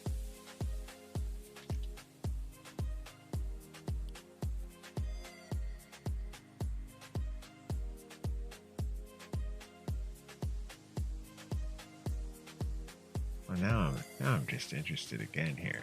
Hold on. Luckily, the Dark Crypt, Dark Elf Crypt is open. Let's see. You have Painkeeper? You have Painkeeper? I know you have Painkeeper. Painkeeper heals. Put her with like a ridiculous amount of HP. She heals on her A2. Attacks all enemies and heals all champions at 50% of this champion's max HP. Make her really fast. That heal's gonna get you through. Reduce the cooldowns. Right? Obviously, you've got to have Madame Series. This is not the team that I used to beat this. Who did I use? So I used actually Coldheart instead of Vizier. Vizier's just in the team now, but I've got a bunch of Dark Elves that I should have used instead of the team that I'm using. Like Visix is like awesome in here because like with her re-kit, right? She got turn meter control. 15%, that's like 30% each hit if you book her out. Yeah, man. There you go. Ally protection, decrease speed, provoke, shield. Like, she's awesome. And here, you might even use her aura. And I actually use an HP aura because I didn't really have anyone here. Who else? Like, yeah, I guess like Cold Heart. Cold Heart would be great here. Like, Vizier would be great here. You have 2 Cold Hearts? How are you not done this already? I guess the only reason you might not be done it is because I think there's a Valk wave after this.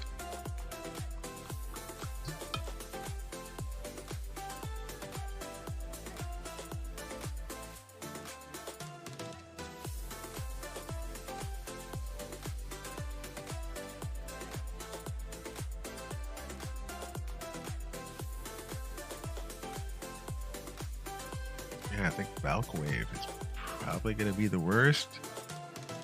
But you've got a Vizier, I'm pretty sure.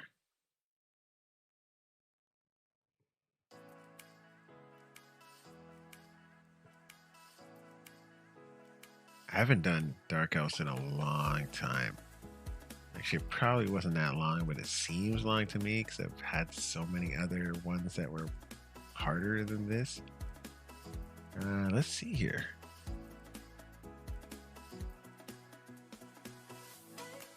Yeah, I think once I got Rain the Conqueror here, she kind of did it for me. I don't think I can do this on auto, though. Yeah, because she rips off all those buffs. Now, problem's going to come is if she dies here, which is totally possible. I don't really have like a crazy DPS here. Yeah, very unlikely that I'm going to get past this stage. That's hilarious. Yeah, you might just have to wait for Rain the Conqueror, actually. Yeah, I had to manual the crap out of this. Yeah, I had to make sure they were all on cooldown, and yeah, I had to definitely manual this.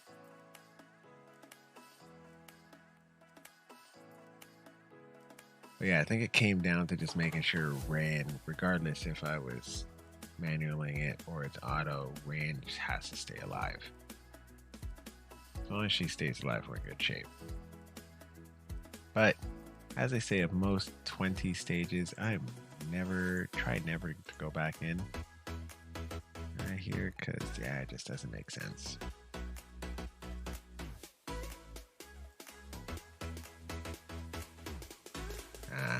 Understandable. Oh, Visix, like what is her crap, let's take a look at Visix here. Because I mean you don't really have to build her that way. Let's see. I'm not going back into actually crap, man. I just want to do 20 just for doing 21 for doing 21. Alright, so this is the original team that I had. I think it is actually better with him. Where's Visix here? There she is. Like, I was gonna build her out. Yeah, you really need the decreased speed here for the Valk wave, and I guess the boss. Yeah, so my thought would be to build her high HP. She's defensive, yeah. So ridiculous amount of defense.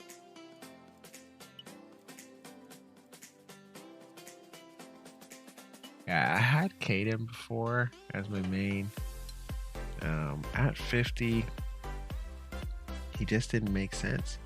Like he could revive 2 people here, but he was just really weak sauce for a defensive champion. It's kind of weird, actually. But maybe I probably didn't build him right. I probably didn't build him like I built Melga Steel Girdle. Here, high HP, high defense, crazy speed, and high resistance. So I'll blame myself on that one. But yeah, you could easily build her, Yeah, you can build her out. You don't need high HP, high defense, high speed, crit rate, crit damage, a decent amount, and then I would say high resistance. No, you need high accuracy for her. And like an okay amount of resistance if you can get that.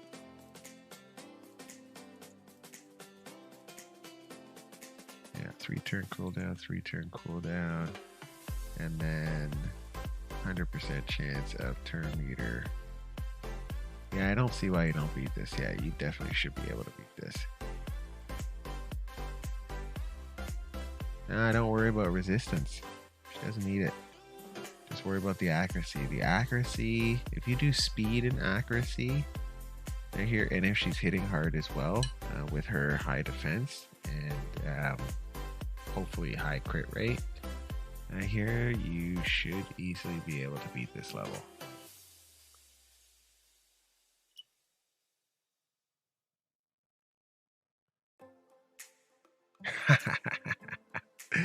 You know what? I'm never gonna play this stage again. Right here, but let me see. What does he do? Does he swap? Does he swap? HP burn, attacks on enemies, true fear, poisons, poisons, turn meter decrease. Yeah, true fear. Yeah, he wants to face one. He wants to face one champion at a time, essentially.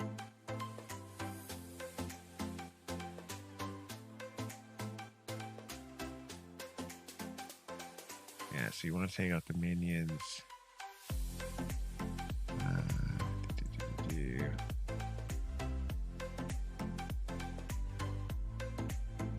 Yeah, basically, have two people doing the same job, just in terms of the stripping.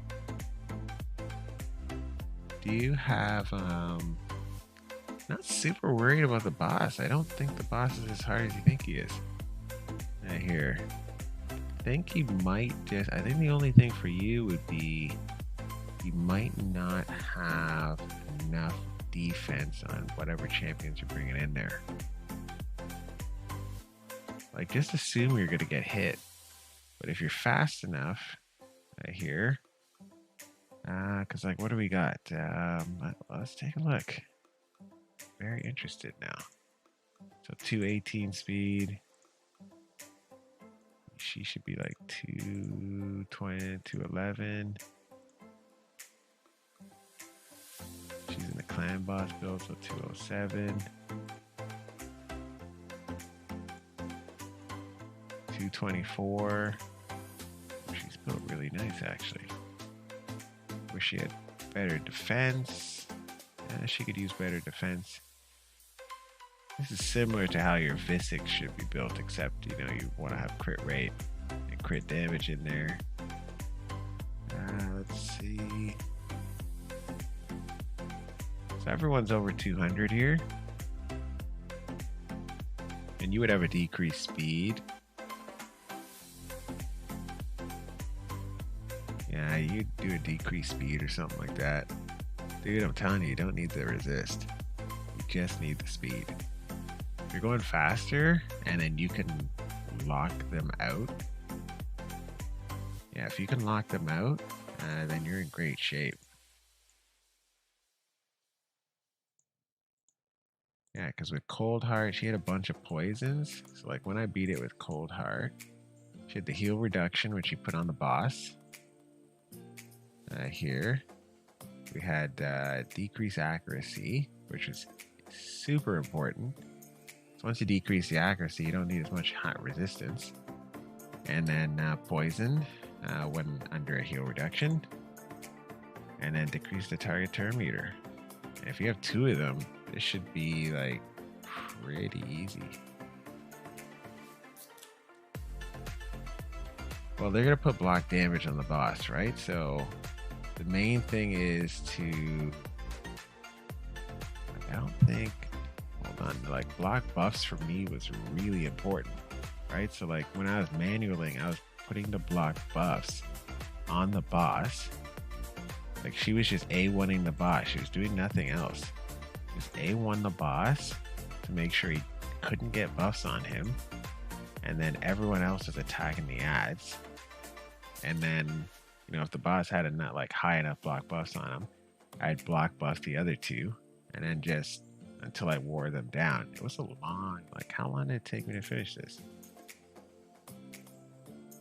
Well, 13 minutes. It wasn't super long. Not as long as some of the other stages you've seen me complete. Like, let's say, okay, now, well, since we're here, we can auto the first little bit. I probably shouldn't auto this part. I think we'll get down a few of them here, and then we'll start manualing. Then we'll manual the rest of the way. Hot dang it. Jeez, goodness.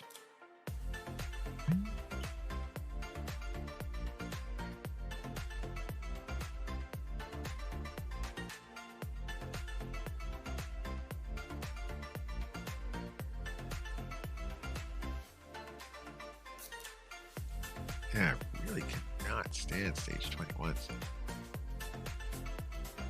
Yeah, that block buff is important.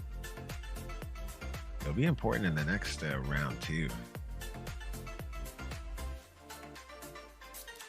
Yeah, I think I had like 2 months out knew that I needed rain for block buffs.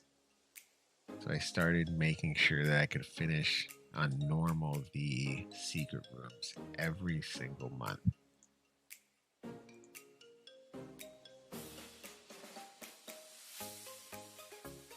Oh, she gets a grand. She's A1 here.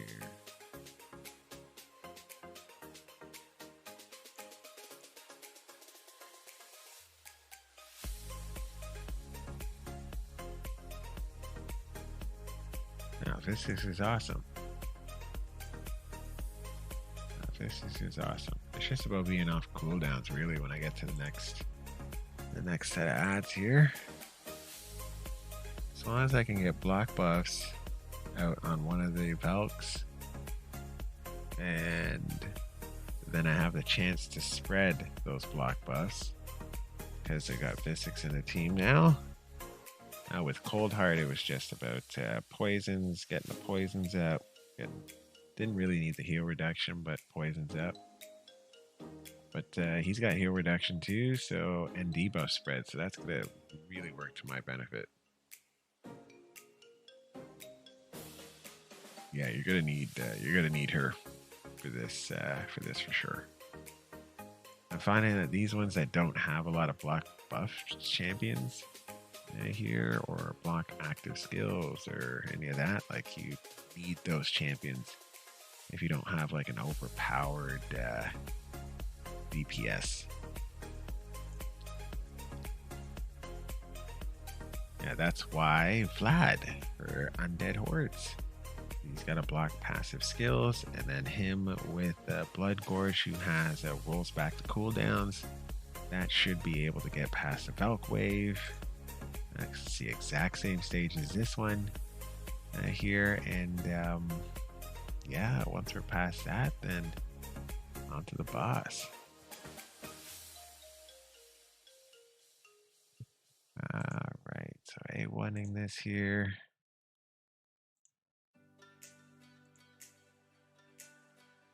You have Visix though, right? Oh, sorry, Vizier, I mean. You have Vizier. Pretty sure you have Vizier. Alright, let's see if we can get a block buffs out. Actually, it might not even matter if we get it out on Valk right off the beginning. Yeah, you know, why not put it on this guy over here. He hits really hard. Alright, so should I do the heal now?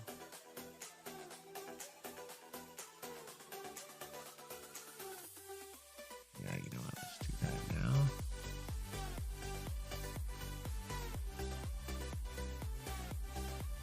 I'd love to remove all buffs, but we're going to wait.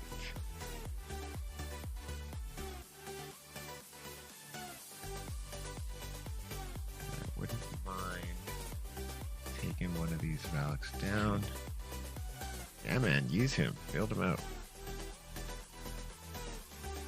Nah, it's okay. I didn't have him last time when I beat it. Just a lot easier now.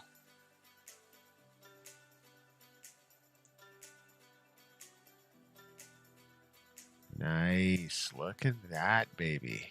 Yes, now I can spread that debuff. Applies debuff spread effect, taking 2 random debuffs on a target and placing them on all enemies. One. So, ooh, and then place a perfect veil. I'm gonna do this. Ooh, if I can get that fear there too. Boo ya ka sha. There we go. Alright, so I wouldn't mind putting out weaken. The main thing is try to not put any buffs on your champions with the Valks. Here, keep going up and up. Wouldn't mind putting a weaken out though first. No. 5. We're gonna need the heal. Okay, so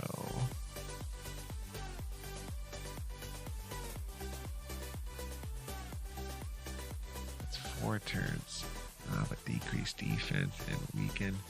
At least the decreased defense will prevent her here from taking like a massive amount of shields. So let's do that.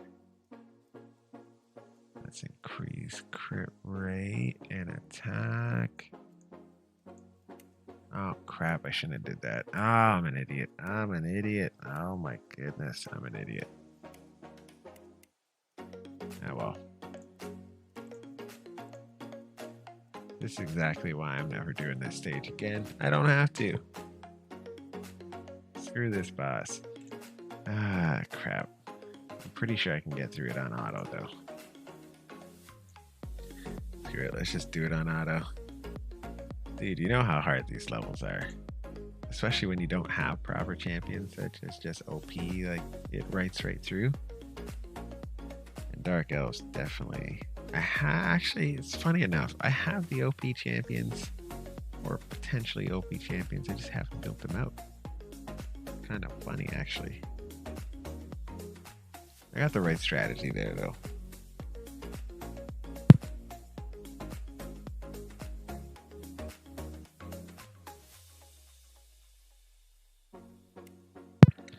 Sometimes it's funny, though.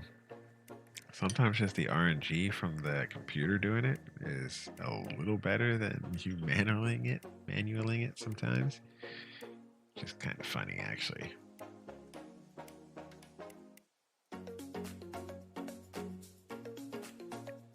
Yeah, man. Agreed.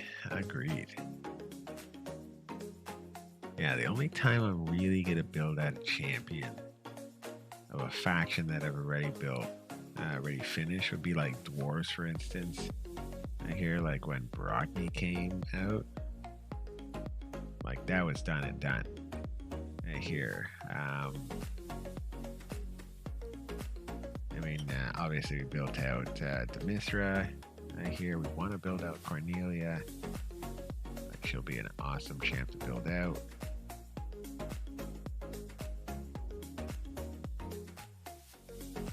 There we go. Oh my goodness, she put it on. I got 3 belts. Those bums. You know what the benefit here though is that that Warcaster in the corner doesn't have any buffs on him. There's a huge benefit there. So we can take that guy down. That actually saves us a lot of time and energy there. Look at them autoing this. This is hilarious. Hey man, Cadriphone's awesome. Like, I should run him more in the arena. I really should. Dude, this is hilarious right now. Oh my goodness. Rand, you're killing me right now. Well, I don't need to 6-star this or 3-star this. Let's see what happens. Probably gonna die though.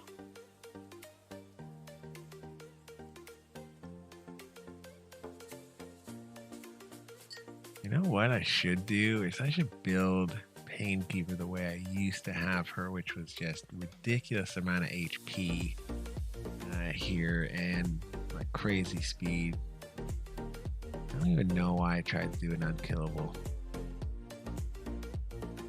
Why are you hitting the one that has the counterattack? What the hell is wrong with you?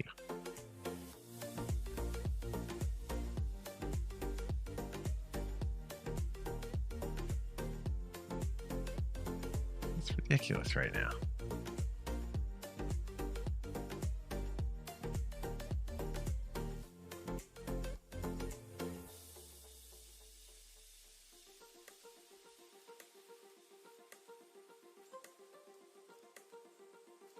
Yeah, there's definitely no way we're finishing this.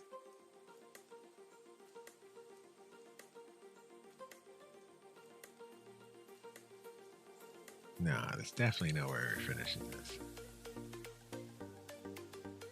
But I'm just stuck on watching this train wreck.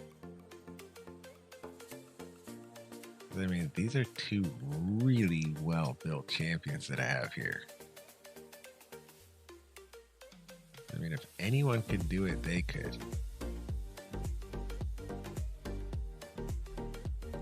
Yeah, Atlanticus is a clan boss, so she's got stalwart gear on, relatively fast, and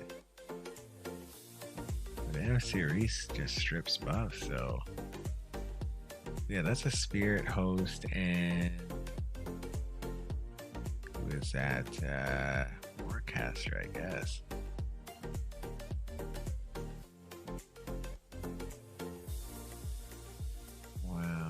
That's not smart going after the boss. Don't go after the boss.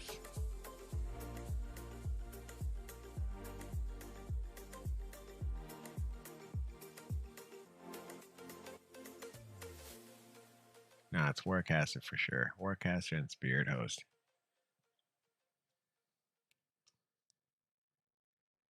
Uh, yeah, a full team would actually do pretty well here.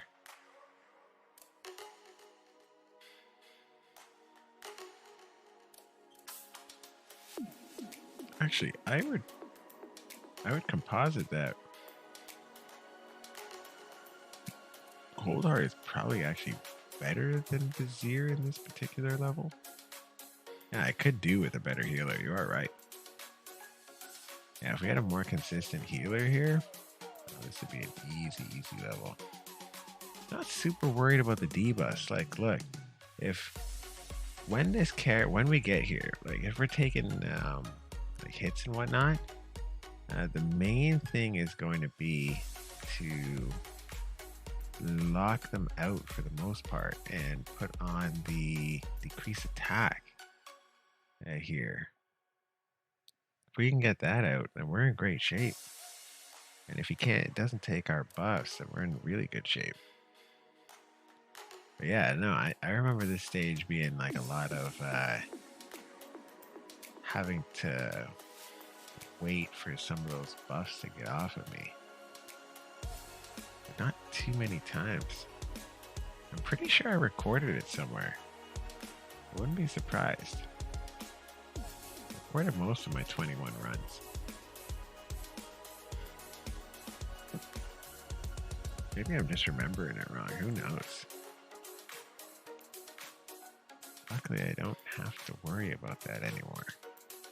I'm pretty sure if I just ran that a few times, the computer would actually eventually beat it. But as it is, let's get some 20s done. We need to get some glyphs.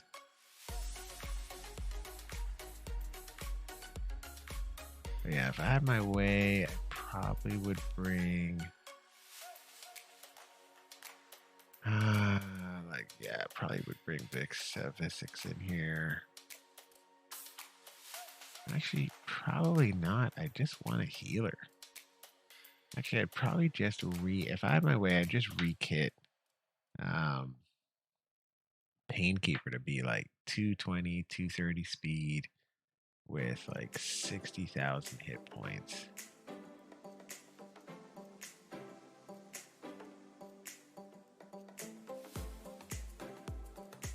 Huh. I guess the basics does help with that. But yeah, I'd probably re-kit Painkeeper. Like, yeah, you're not using your Painkeeper in an unkillable comp, so get your Painkeeper, give her like 80,000 to 100,000 health and ridiculous amount of speed. Like she really doesn't even need defense. Like maybe 225 defense, ton of speed here, so that when she does her spectacular wave, here she hits decently hard, and then but heals everyone, just like tops up everybody. That's how I got through most of the early stages until I tried to do like this, like the comp, the unkillable comp, and then I just messed Painkeeper up. I had to like dramatically reduce her health. Actually, I should re-kit Painkeeper back to the way she was. That would actually be the easiest thing to do. It should help me get past 21 on auto like pretty easily. Yeah, because I remember the spectacular wave giving me like 15,000 health like every single time. Or something close to it. Like her spectacular wave was vicious.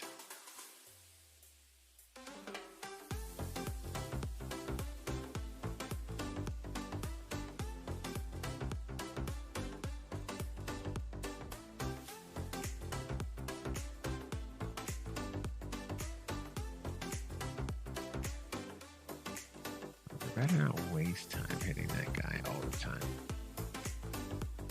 Ridiculous. Yeah, she needs a re-kit. Yep, she needs a re-kit.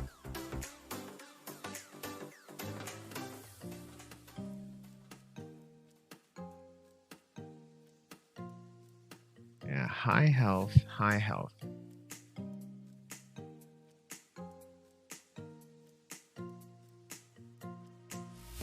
Oh yeah, you don't have a reviver, right? Well, she just needs to be really fast. Do you have a speed buffer?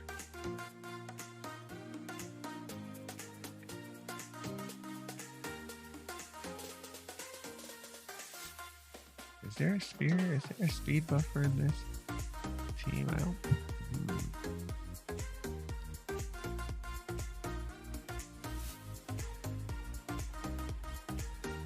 She's in my ball. Yeah, she needs a re-kit for sure.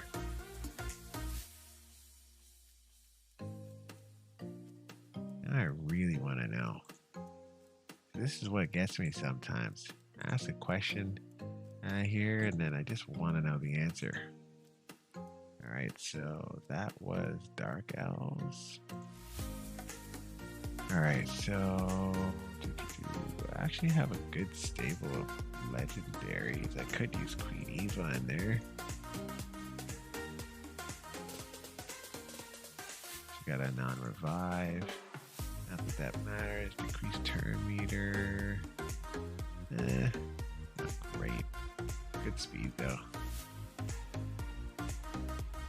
Alright, there's gotta be a speed buffer.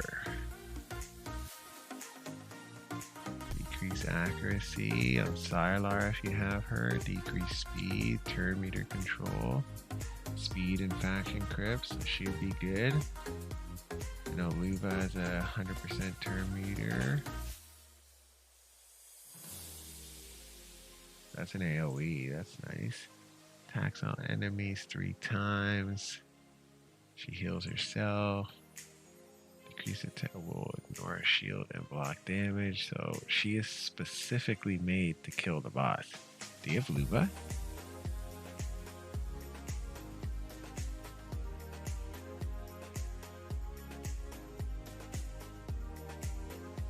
Huh.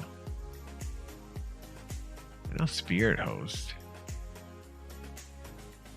Spirit Host is not a bad way to go. Speed in all battles.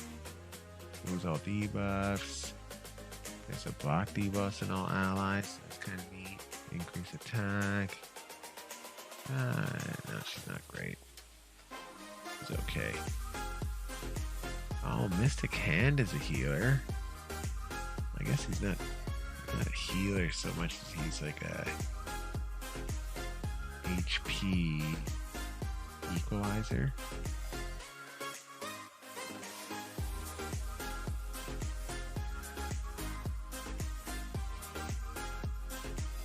I guess he'd technically bring everybody down rather than up. He has a block buffs. That's a 40% chance. That's huge.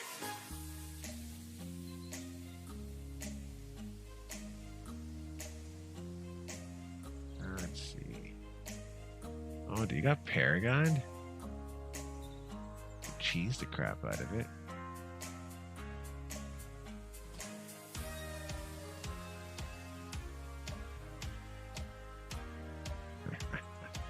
Do 5 Paragons? That'd be hilarious. It would literally take forever to finish, but it would be hilarious.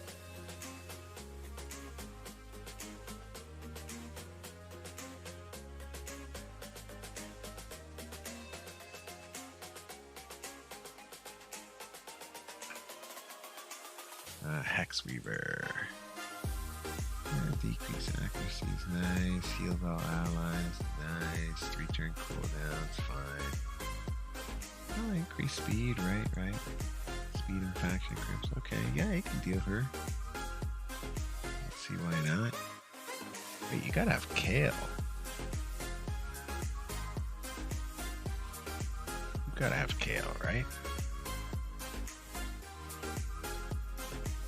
Sniper's pretty good too. Surprising.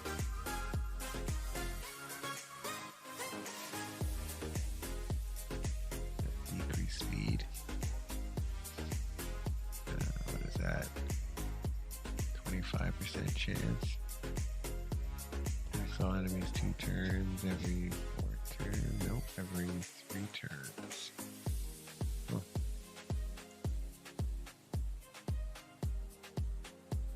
Yeah, Kel hits like a beast.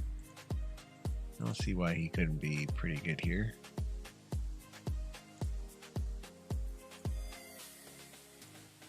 Yeah, good speed too.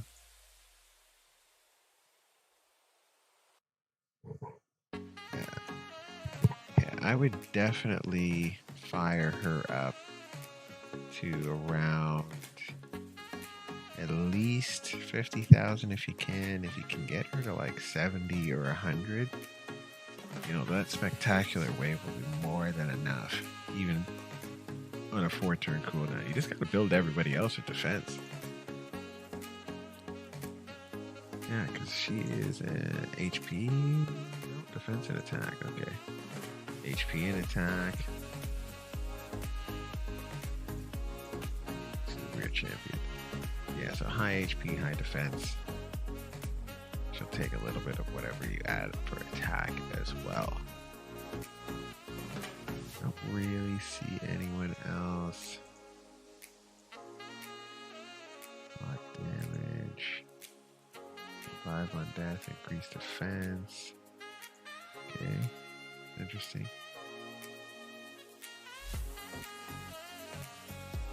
Look forward to getting Gwyneth here.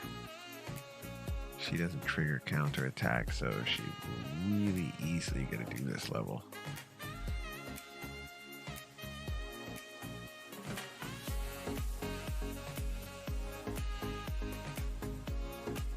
Yeah, I guess you could do that. You know, whatever gets the stage done, man, at this point. Yeah, Painkeeper.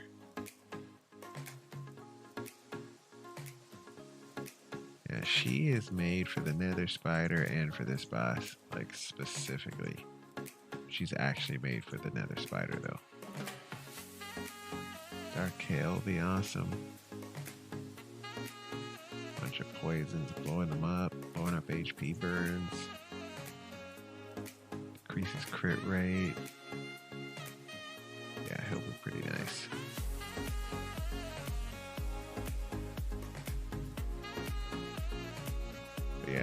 this should make this really easy. Block bust, block active skills, decrease defense, weaken strength, and increase speed. Fear, poison sensitivity, and attacks enemies whenever they place CCs. Like this, just ridiculous skill. Alright, well, that's enough for these guys.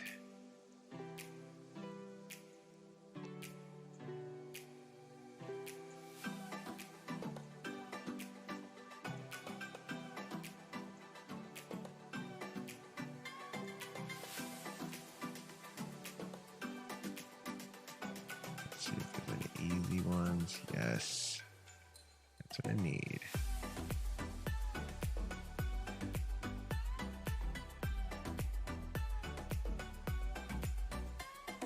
I think you should be able to get through with what you have. You know, Kale's amazing. He's good hit, good multipliers. Painkeeper, lots of health and defense. And yeah, defense, health. Like, it doesn't even have to have that much defense if she has a ton of health, but I'd say like 2-5 is probably where you want to get her. Defense, and then just a ton of speed, as much speed as you can get on her. Lift the hell out of her stuff if you need to. But yeah, if every 4 turns you can have everybody topped up. And then does Physics just put a shield on herself? I should put a shield on everybody.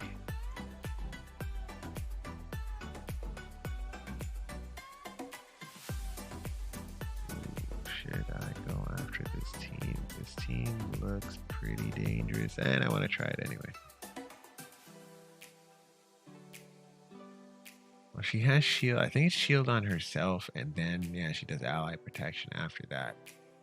So that should mitigate a lot of the damage for at least 2 turns. By then, you know, hopefully you have Painkeeper fast enough that she can go on a 4-to-3 ratio, and you know, then kind of nice.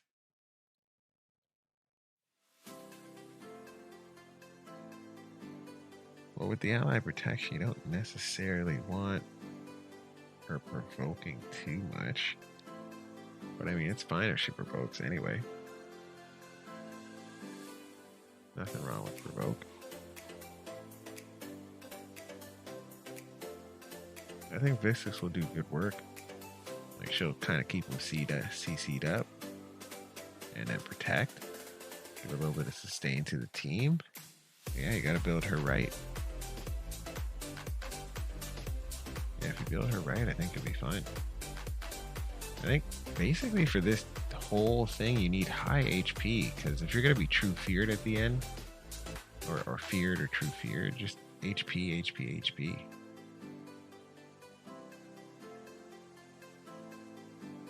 You can spectacular wave that though.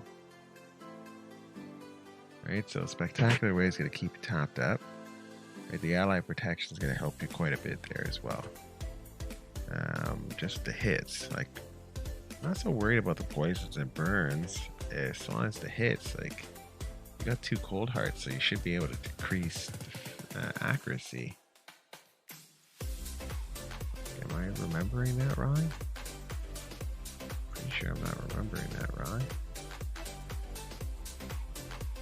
It's cold heart, there she is. Yeah, you got decrease 50% decrease accuracy. 35% chance on all enemies. So she's decently fast. You got 2 of them, so you've got a good chance of putting that decreased accuracy on.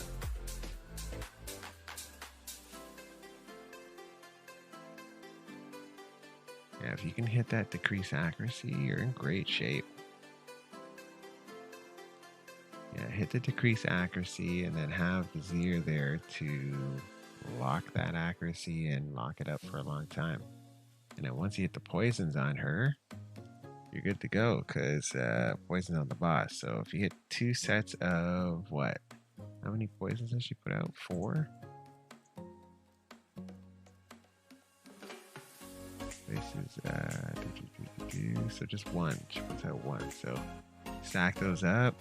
Have Vizier keep hitting here, and yeah, the boss will kind of kill himself, which is nice.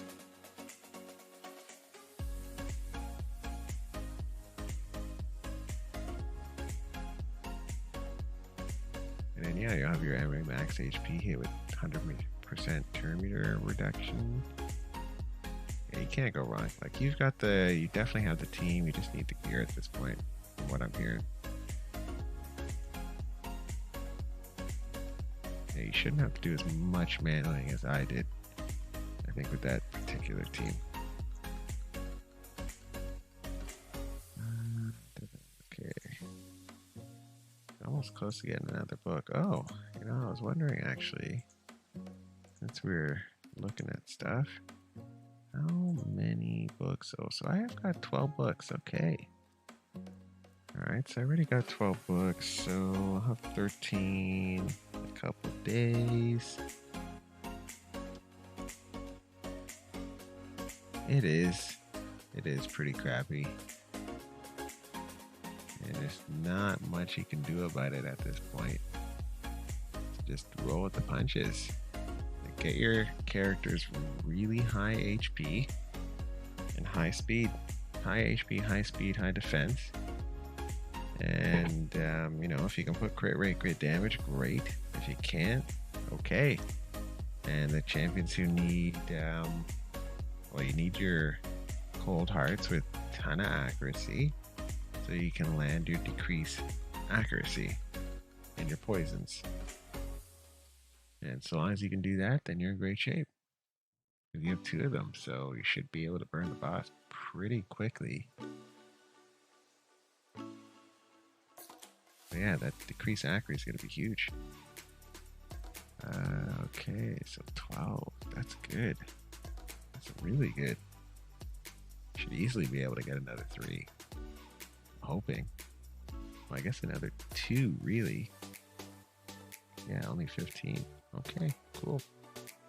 Oh, easy enough there.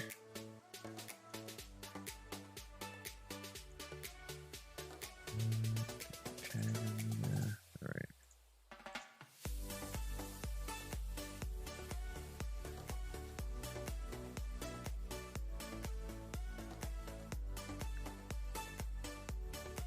Huh. Don't really like any of these.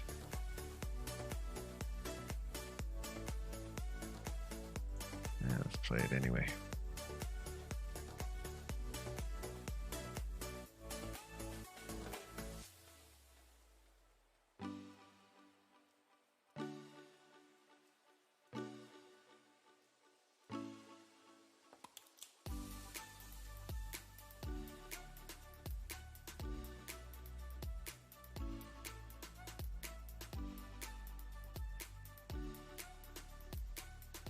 I almost wish I had someone who could strip off buffs here.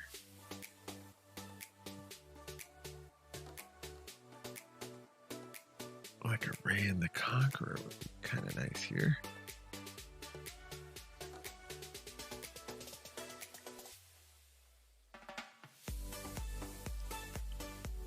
Yeah, I don't think we pull this one out.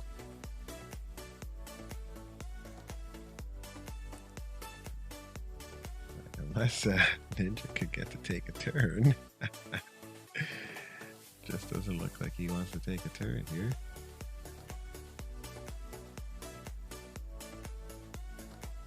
Okay. Well, this is getting interesting, yeah? This is getting really interesting. Ooh. Oh, come on. What was that? Come on, put that guy in the ground. Oh, hot damn it. Came in right at the perfect time with that 2-turn block damage. Oh yeah, my Cybel's fully booked. I really like Cybel.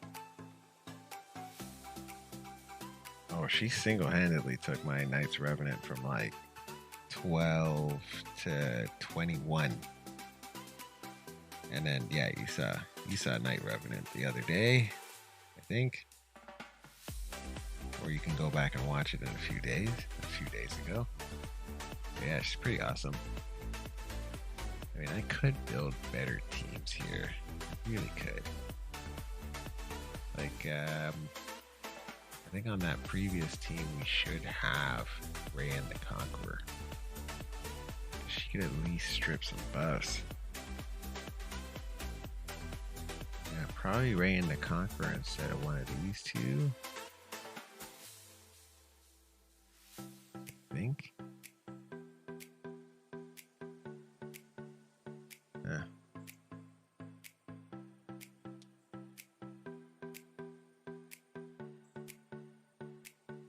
Yeah, you can't beat 21 with those three. Yeah, you just can't.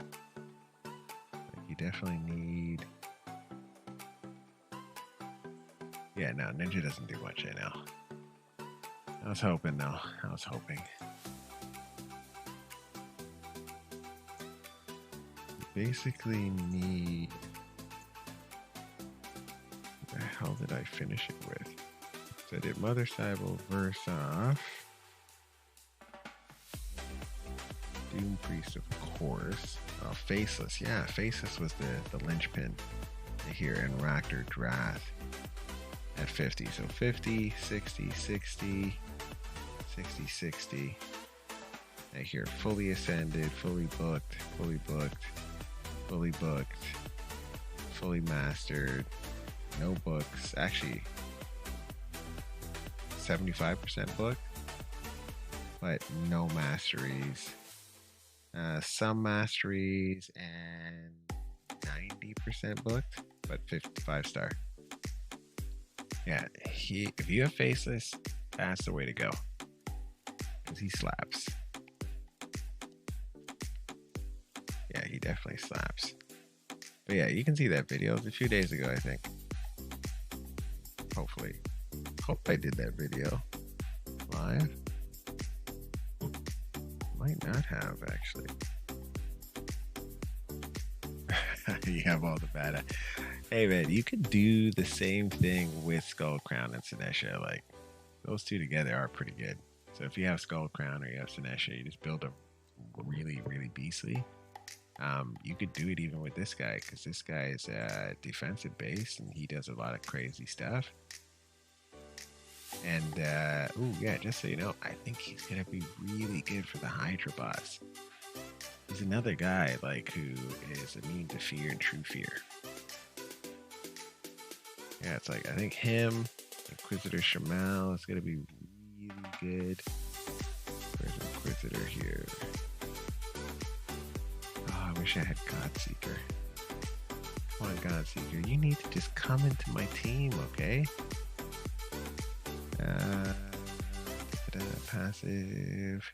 Each critical hit fills this champion's turn meter by 7.5%, which is great. Whenever an ally receives fear or true fear debuff from an enemy, this skill will instantly remove the debuff and fill the ally's turn meter by 15%. That is awesome.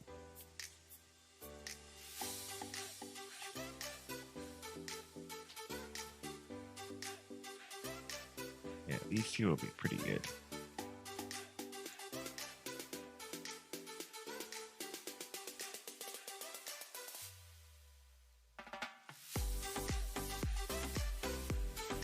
Yeah, so anytime there's a debuff placed on an ally, he uses this skill to counterattack.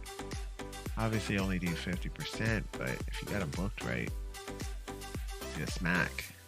He is going to smack.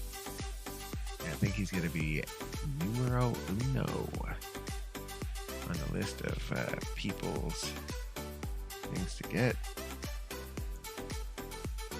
Golden Reaper. I was thinking for a hot second to put some work on her. Let's see why I didn't.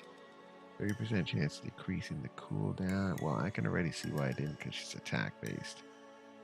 But cooldown is nice. Let's see, 50% booked up to 75. Decrease attack. Debuff for 2 turns, decrease the turn meter of each target by 20% if they are not under a decrease attack debuff. That's kind of neat. And increase speed. Hey, can't go wrong. And boost the turn meter. Okay, cool. Alright, she's worth it. And then, speaking of Burroth, I didn't do him last year. Surprising. Actually, not surprising. Not surprising at all. Probably garbage. Now, who wouldn't? I wouldn't mind getting a Hegemon. Oh no, you know what I really wouldn't mind? Soulless. Yeah, I would love Soulless. This guy is a ridiculous nuker. You know how I love me those defensive champions. Yeah, shields, provokes. Yeah, shield and provoke. Anything in provoke with a defensive champion is good in my books. Just wish he had a better aura. Like if he had that 44% or 34% everywhere, that'd be great. It's legendary, man. Why is that a faction crypt? It's terrible.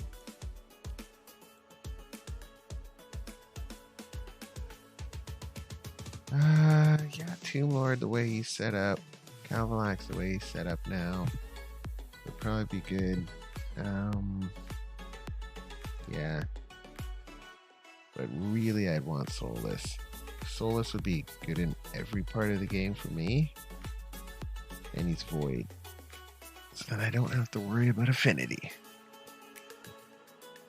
I'm starting to really appreciate Void champions.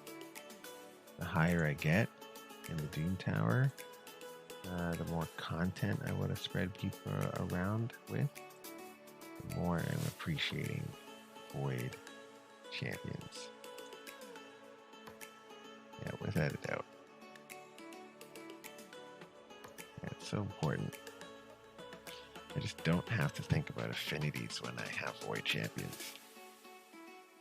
Or, concurrently with that thought, if I have a defensive champion who's built really well, much like you saw Iron Brago when he went up against 5 Magic Affinity champions in the Doom Tower Hard.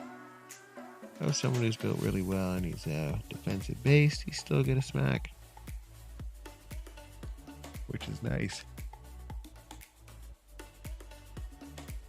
Yeah, you kind of can't go wrong having a smacker who's defensive based at all.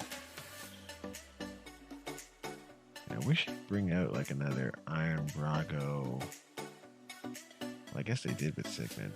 I wish they'd bring out like another Void champion or something. Wonder what they're gonna do for Christmas. Wouldn't mind getting like a Sir Nick. Be kind of cool.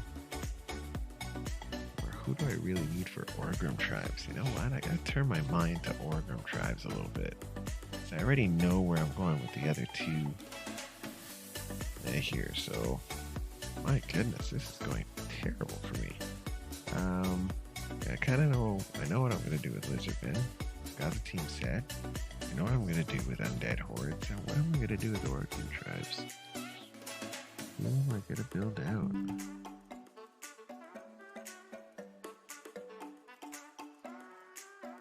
Yeah, that's going to be something. I'm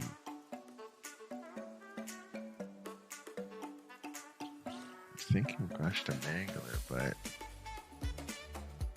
I think he's defensive based. I'll have to double check here.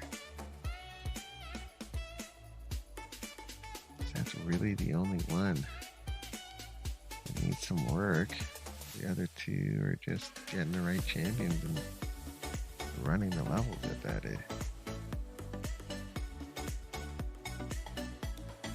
Nice. I don't think he has a consistent debuff on his second AoE, if I'm not mistaken.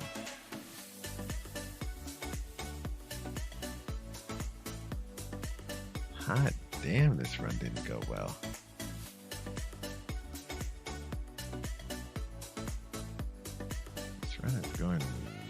poorly. Oh.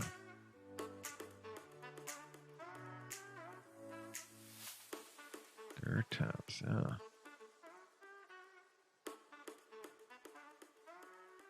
Yeah, it doesn't really make sense to farm 21 though. Just farm 20. There's no difference in the gear that drops between 20 and 21.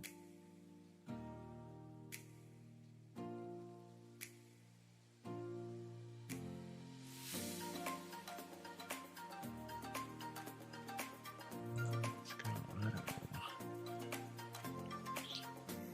Get these stinking things done here.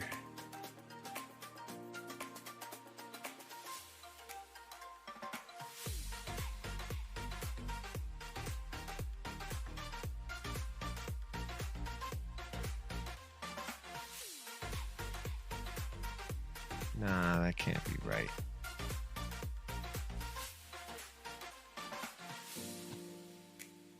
Seriously? I don't think so.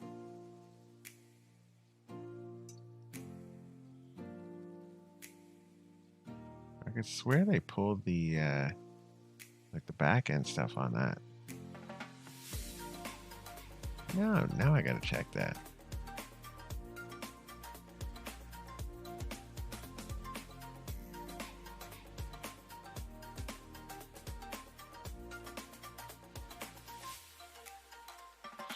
I guess that would make sense.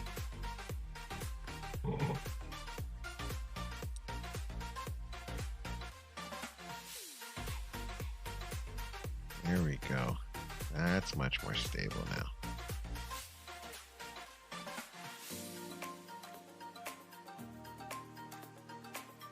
Very, very nice. Okay. That's how we want it to go.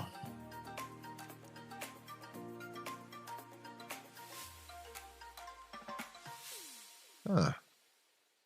I didn't actually know that craftable material was more on 21.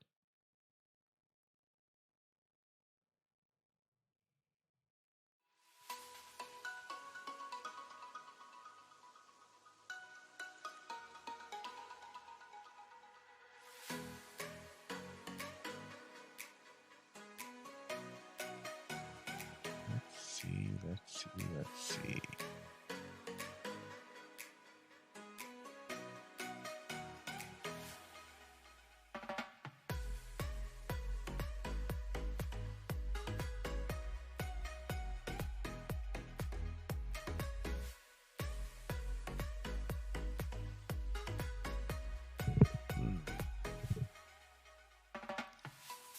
Oh man, they got all the stats here, eh? Look at this little thing.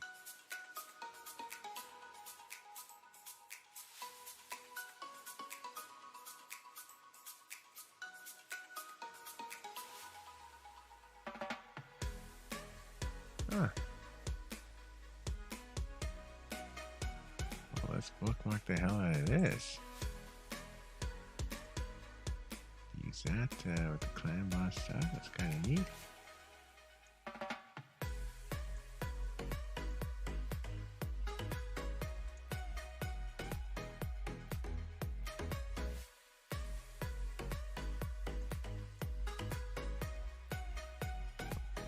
Now, isn't this fascinating?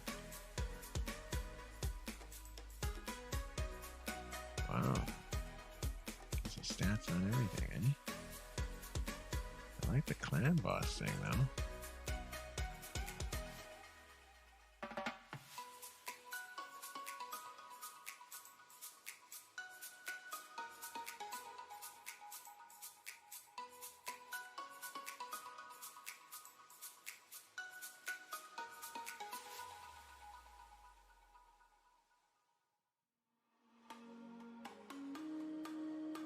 Interesting. This is some cool stuff. Good stuff to know for sure. Huh. Well, the gift that keeps giving.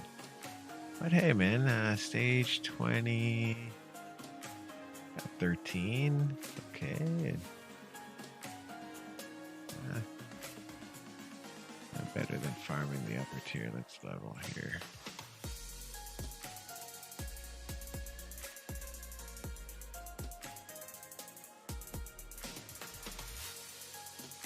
Yeah, I guess it might. Yeah, I guess yeah, that makes sense.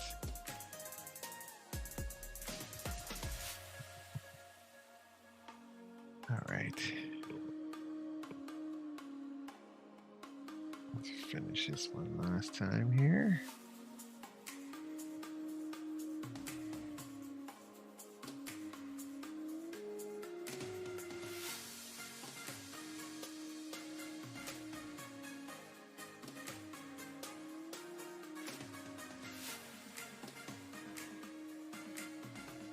Makes sense.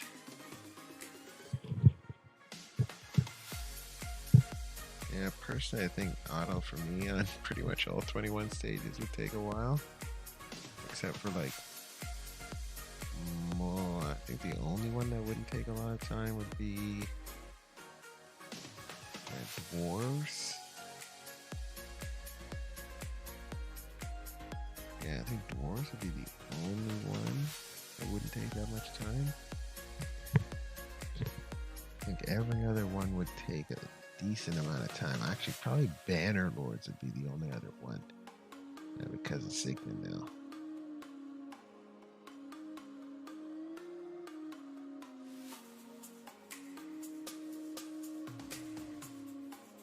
Yeah, every other one I'm not gonna set and forget for sure.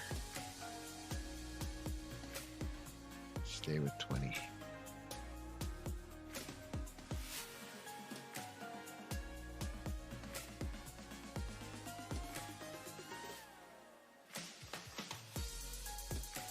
Let's see. This might go off the rails here. This might go. Oh, come on. These bums. Guys are bums.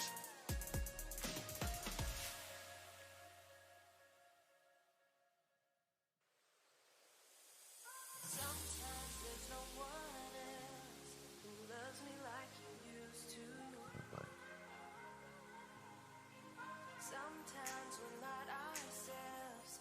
There's no one I can turn to. And I know all the feelings that we shared out in the past. And I know your relationships are never meant to get going before this guy does another ally attack. Come on. There we go. On the ground already. Right, so good. At least one of these ally attack champions done and gone. And that's not gonna happen. Okay, fun times.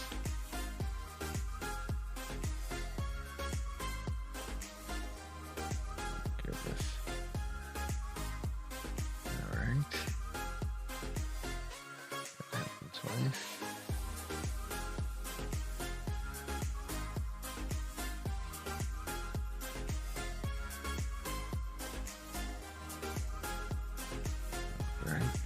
Good.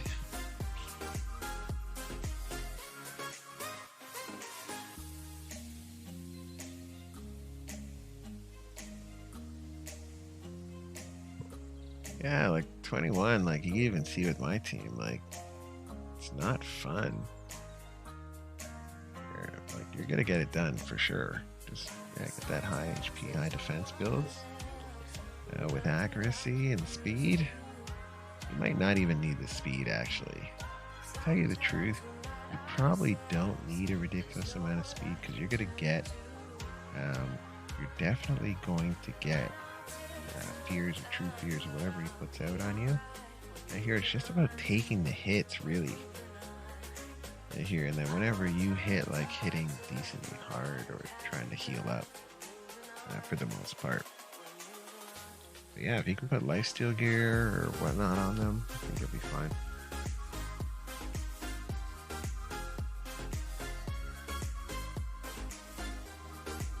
Yeah, it's kind of funny that a lot of times what works on 20 doesn't work on 21.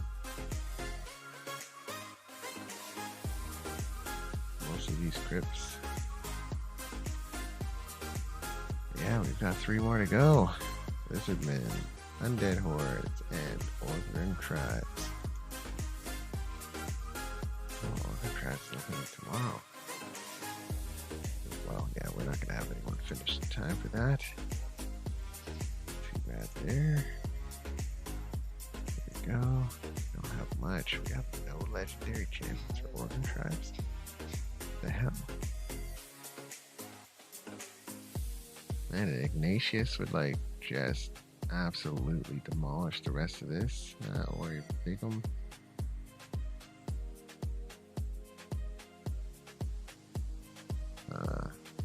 Urgrim would be good.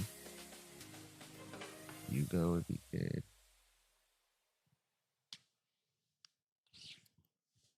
Yeah, so basically I just have these 2 fired up, ready to go because of clan boss. I got Claude at 6-star. I could probably use something like Runch with his bombs. Gotta get Bellower fired up. Gear Grinders definitely has to be there because he's our only reviver. Actually pretty well built. Claude is a mini Lydia.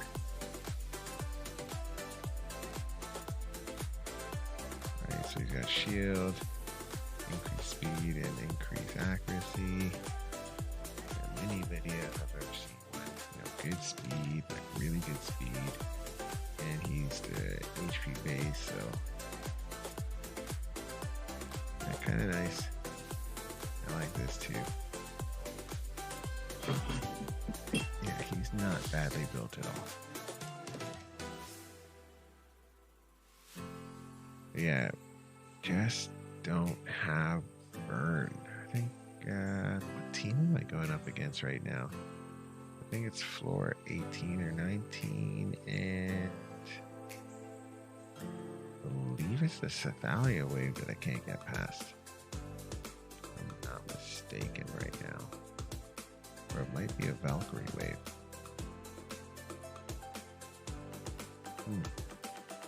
I just need DPS.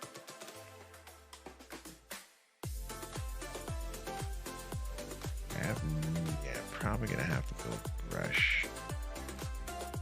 Get the Leech out. Decrease attack. Or decrease crit damage. What a stupid skill. And continuous heals on everybody. 4-turn cooldown. And defensive base, which I like. Alright, so probably gonna be him that we're gonna build out.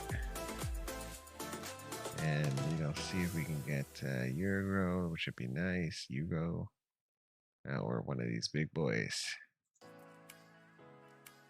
If only.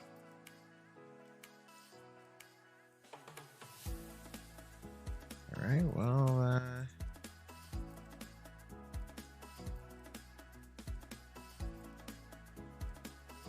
Hey, there we go. Another book. See any good? Go on, I'll roll it just to see if we can get that 6 with 3 hits. Yeah, now Bellower for sure. Yeah, I got Bellower as the lead. Just need to build him the 6-star, get him fully mastered. If I do that, I should have a pretty good attack. Him with Grush should be okay. Let's see. Yeah, garbage. All right.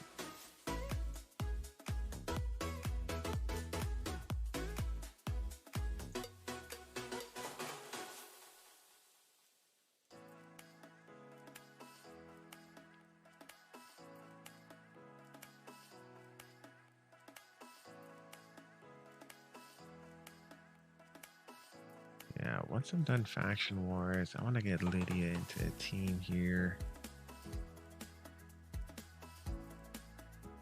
I think I'll do it with Sam Last Survivor.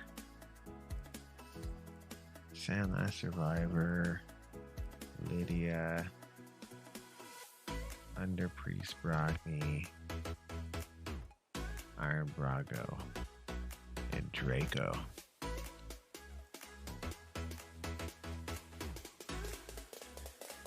Yeah, I think that's the way to go.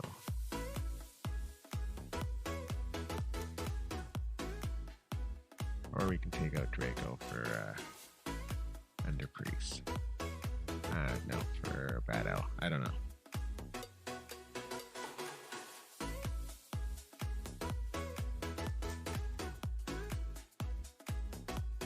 Oh, nothing wrong with Beller, man. Like, he can go pretty far. I just got him too late on my account, so I'd already had some legendary champions that were better than him. I was smart enough to bring him to 5-star, but should have got him to 6-star and get a nice banner on him, and that'll go to work. Yeah, he's gonna do some work before I'm done with him for sure.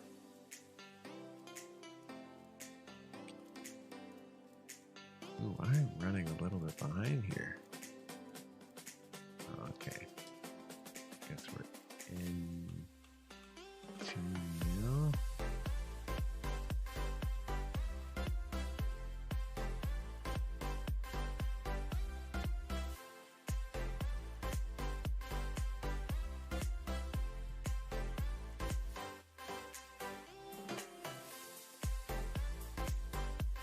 Or I might just put 2 extenders in that team. Maybe a Sandlash with I'd love to have a Godseeker, but Sandlash with Landicus would be good.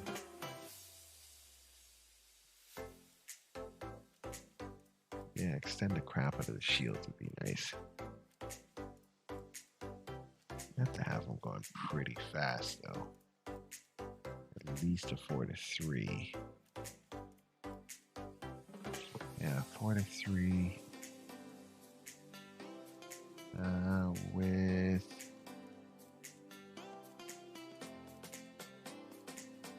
stalwart gear, tons of defense.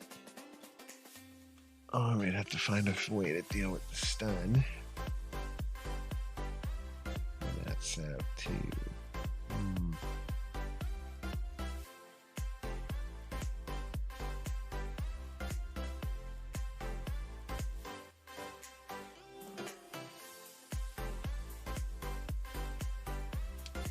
Here's hoping this doesn't go off the rails.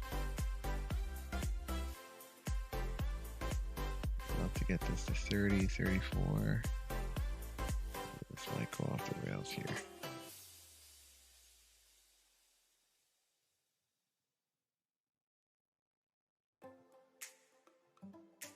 Yep. Dang it, man. Every single time. What? I might just pop out of this here.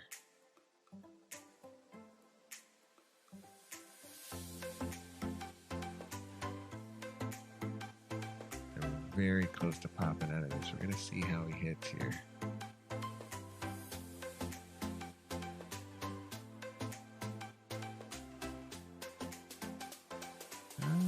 It might take this to a little further than I thought here. You know what? Just re-kitting Under Priest would be pretty good for this, for these runs. Yeah, man. I gotta head to bed too. As soon as I'm done this, hey, thanks so much for watching. I appreciate it. As always, good talking to you. You have a good night. I'm gonna head to bed myself pretty soon. Chat again later, my friend.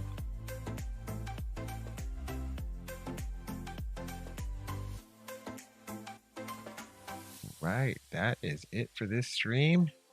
Thank you so much for everyone who's in the chat and who's watching the streams. And if you're watching it later, thanks to you guys as well. We're gonna see you again next time. Let's chat then.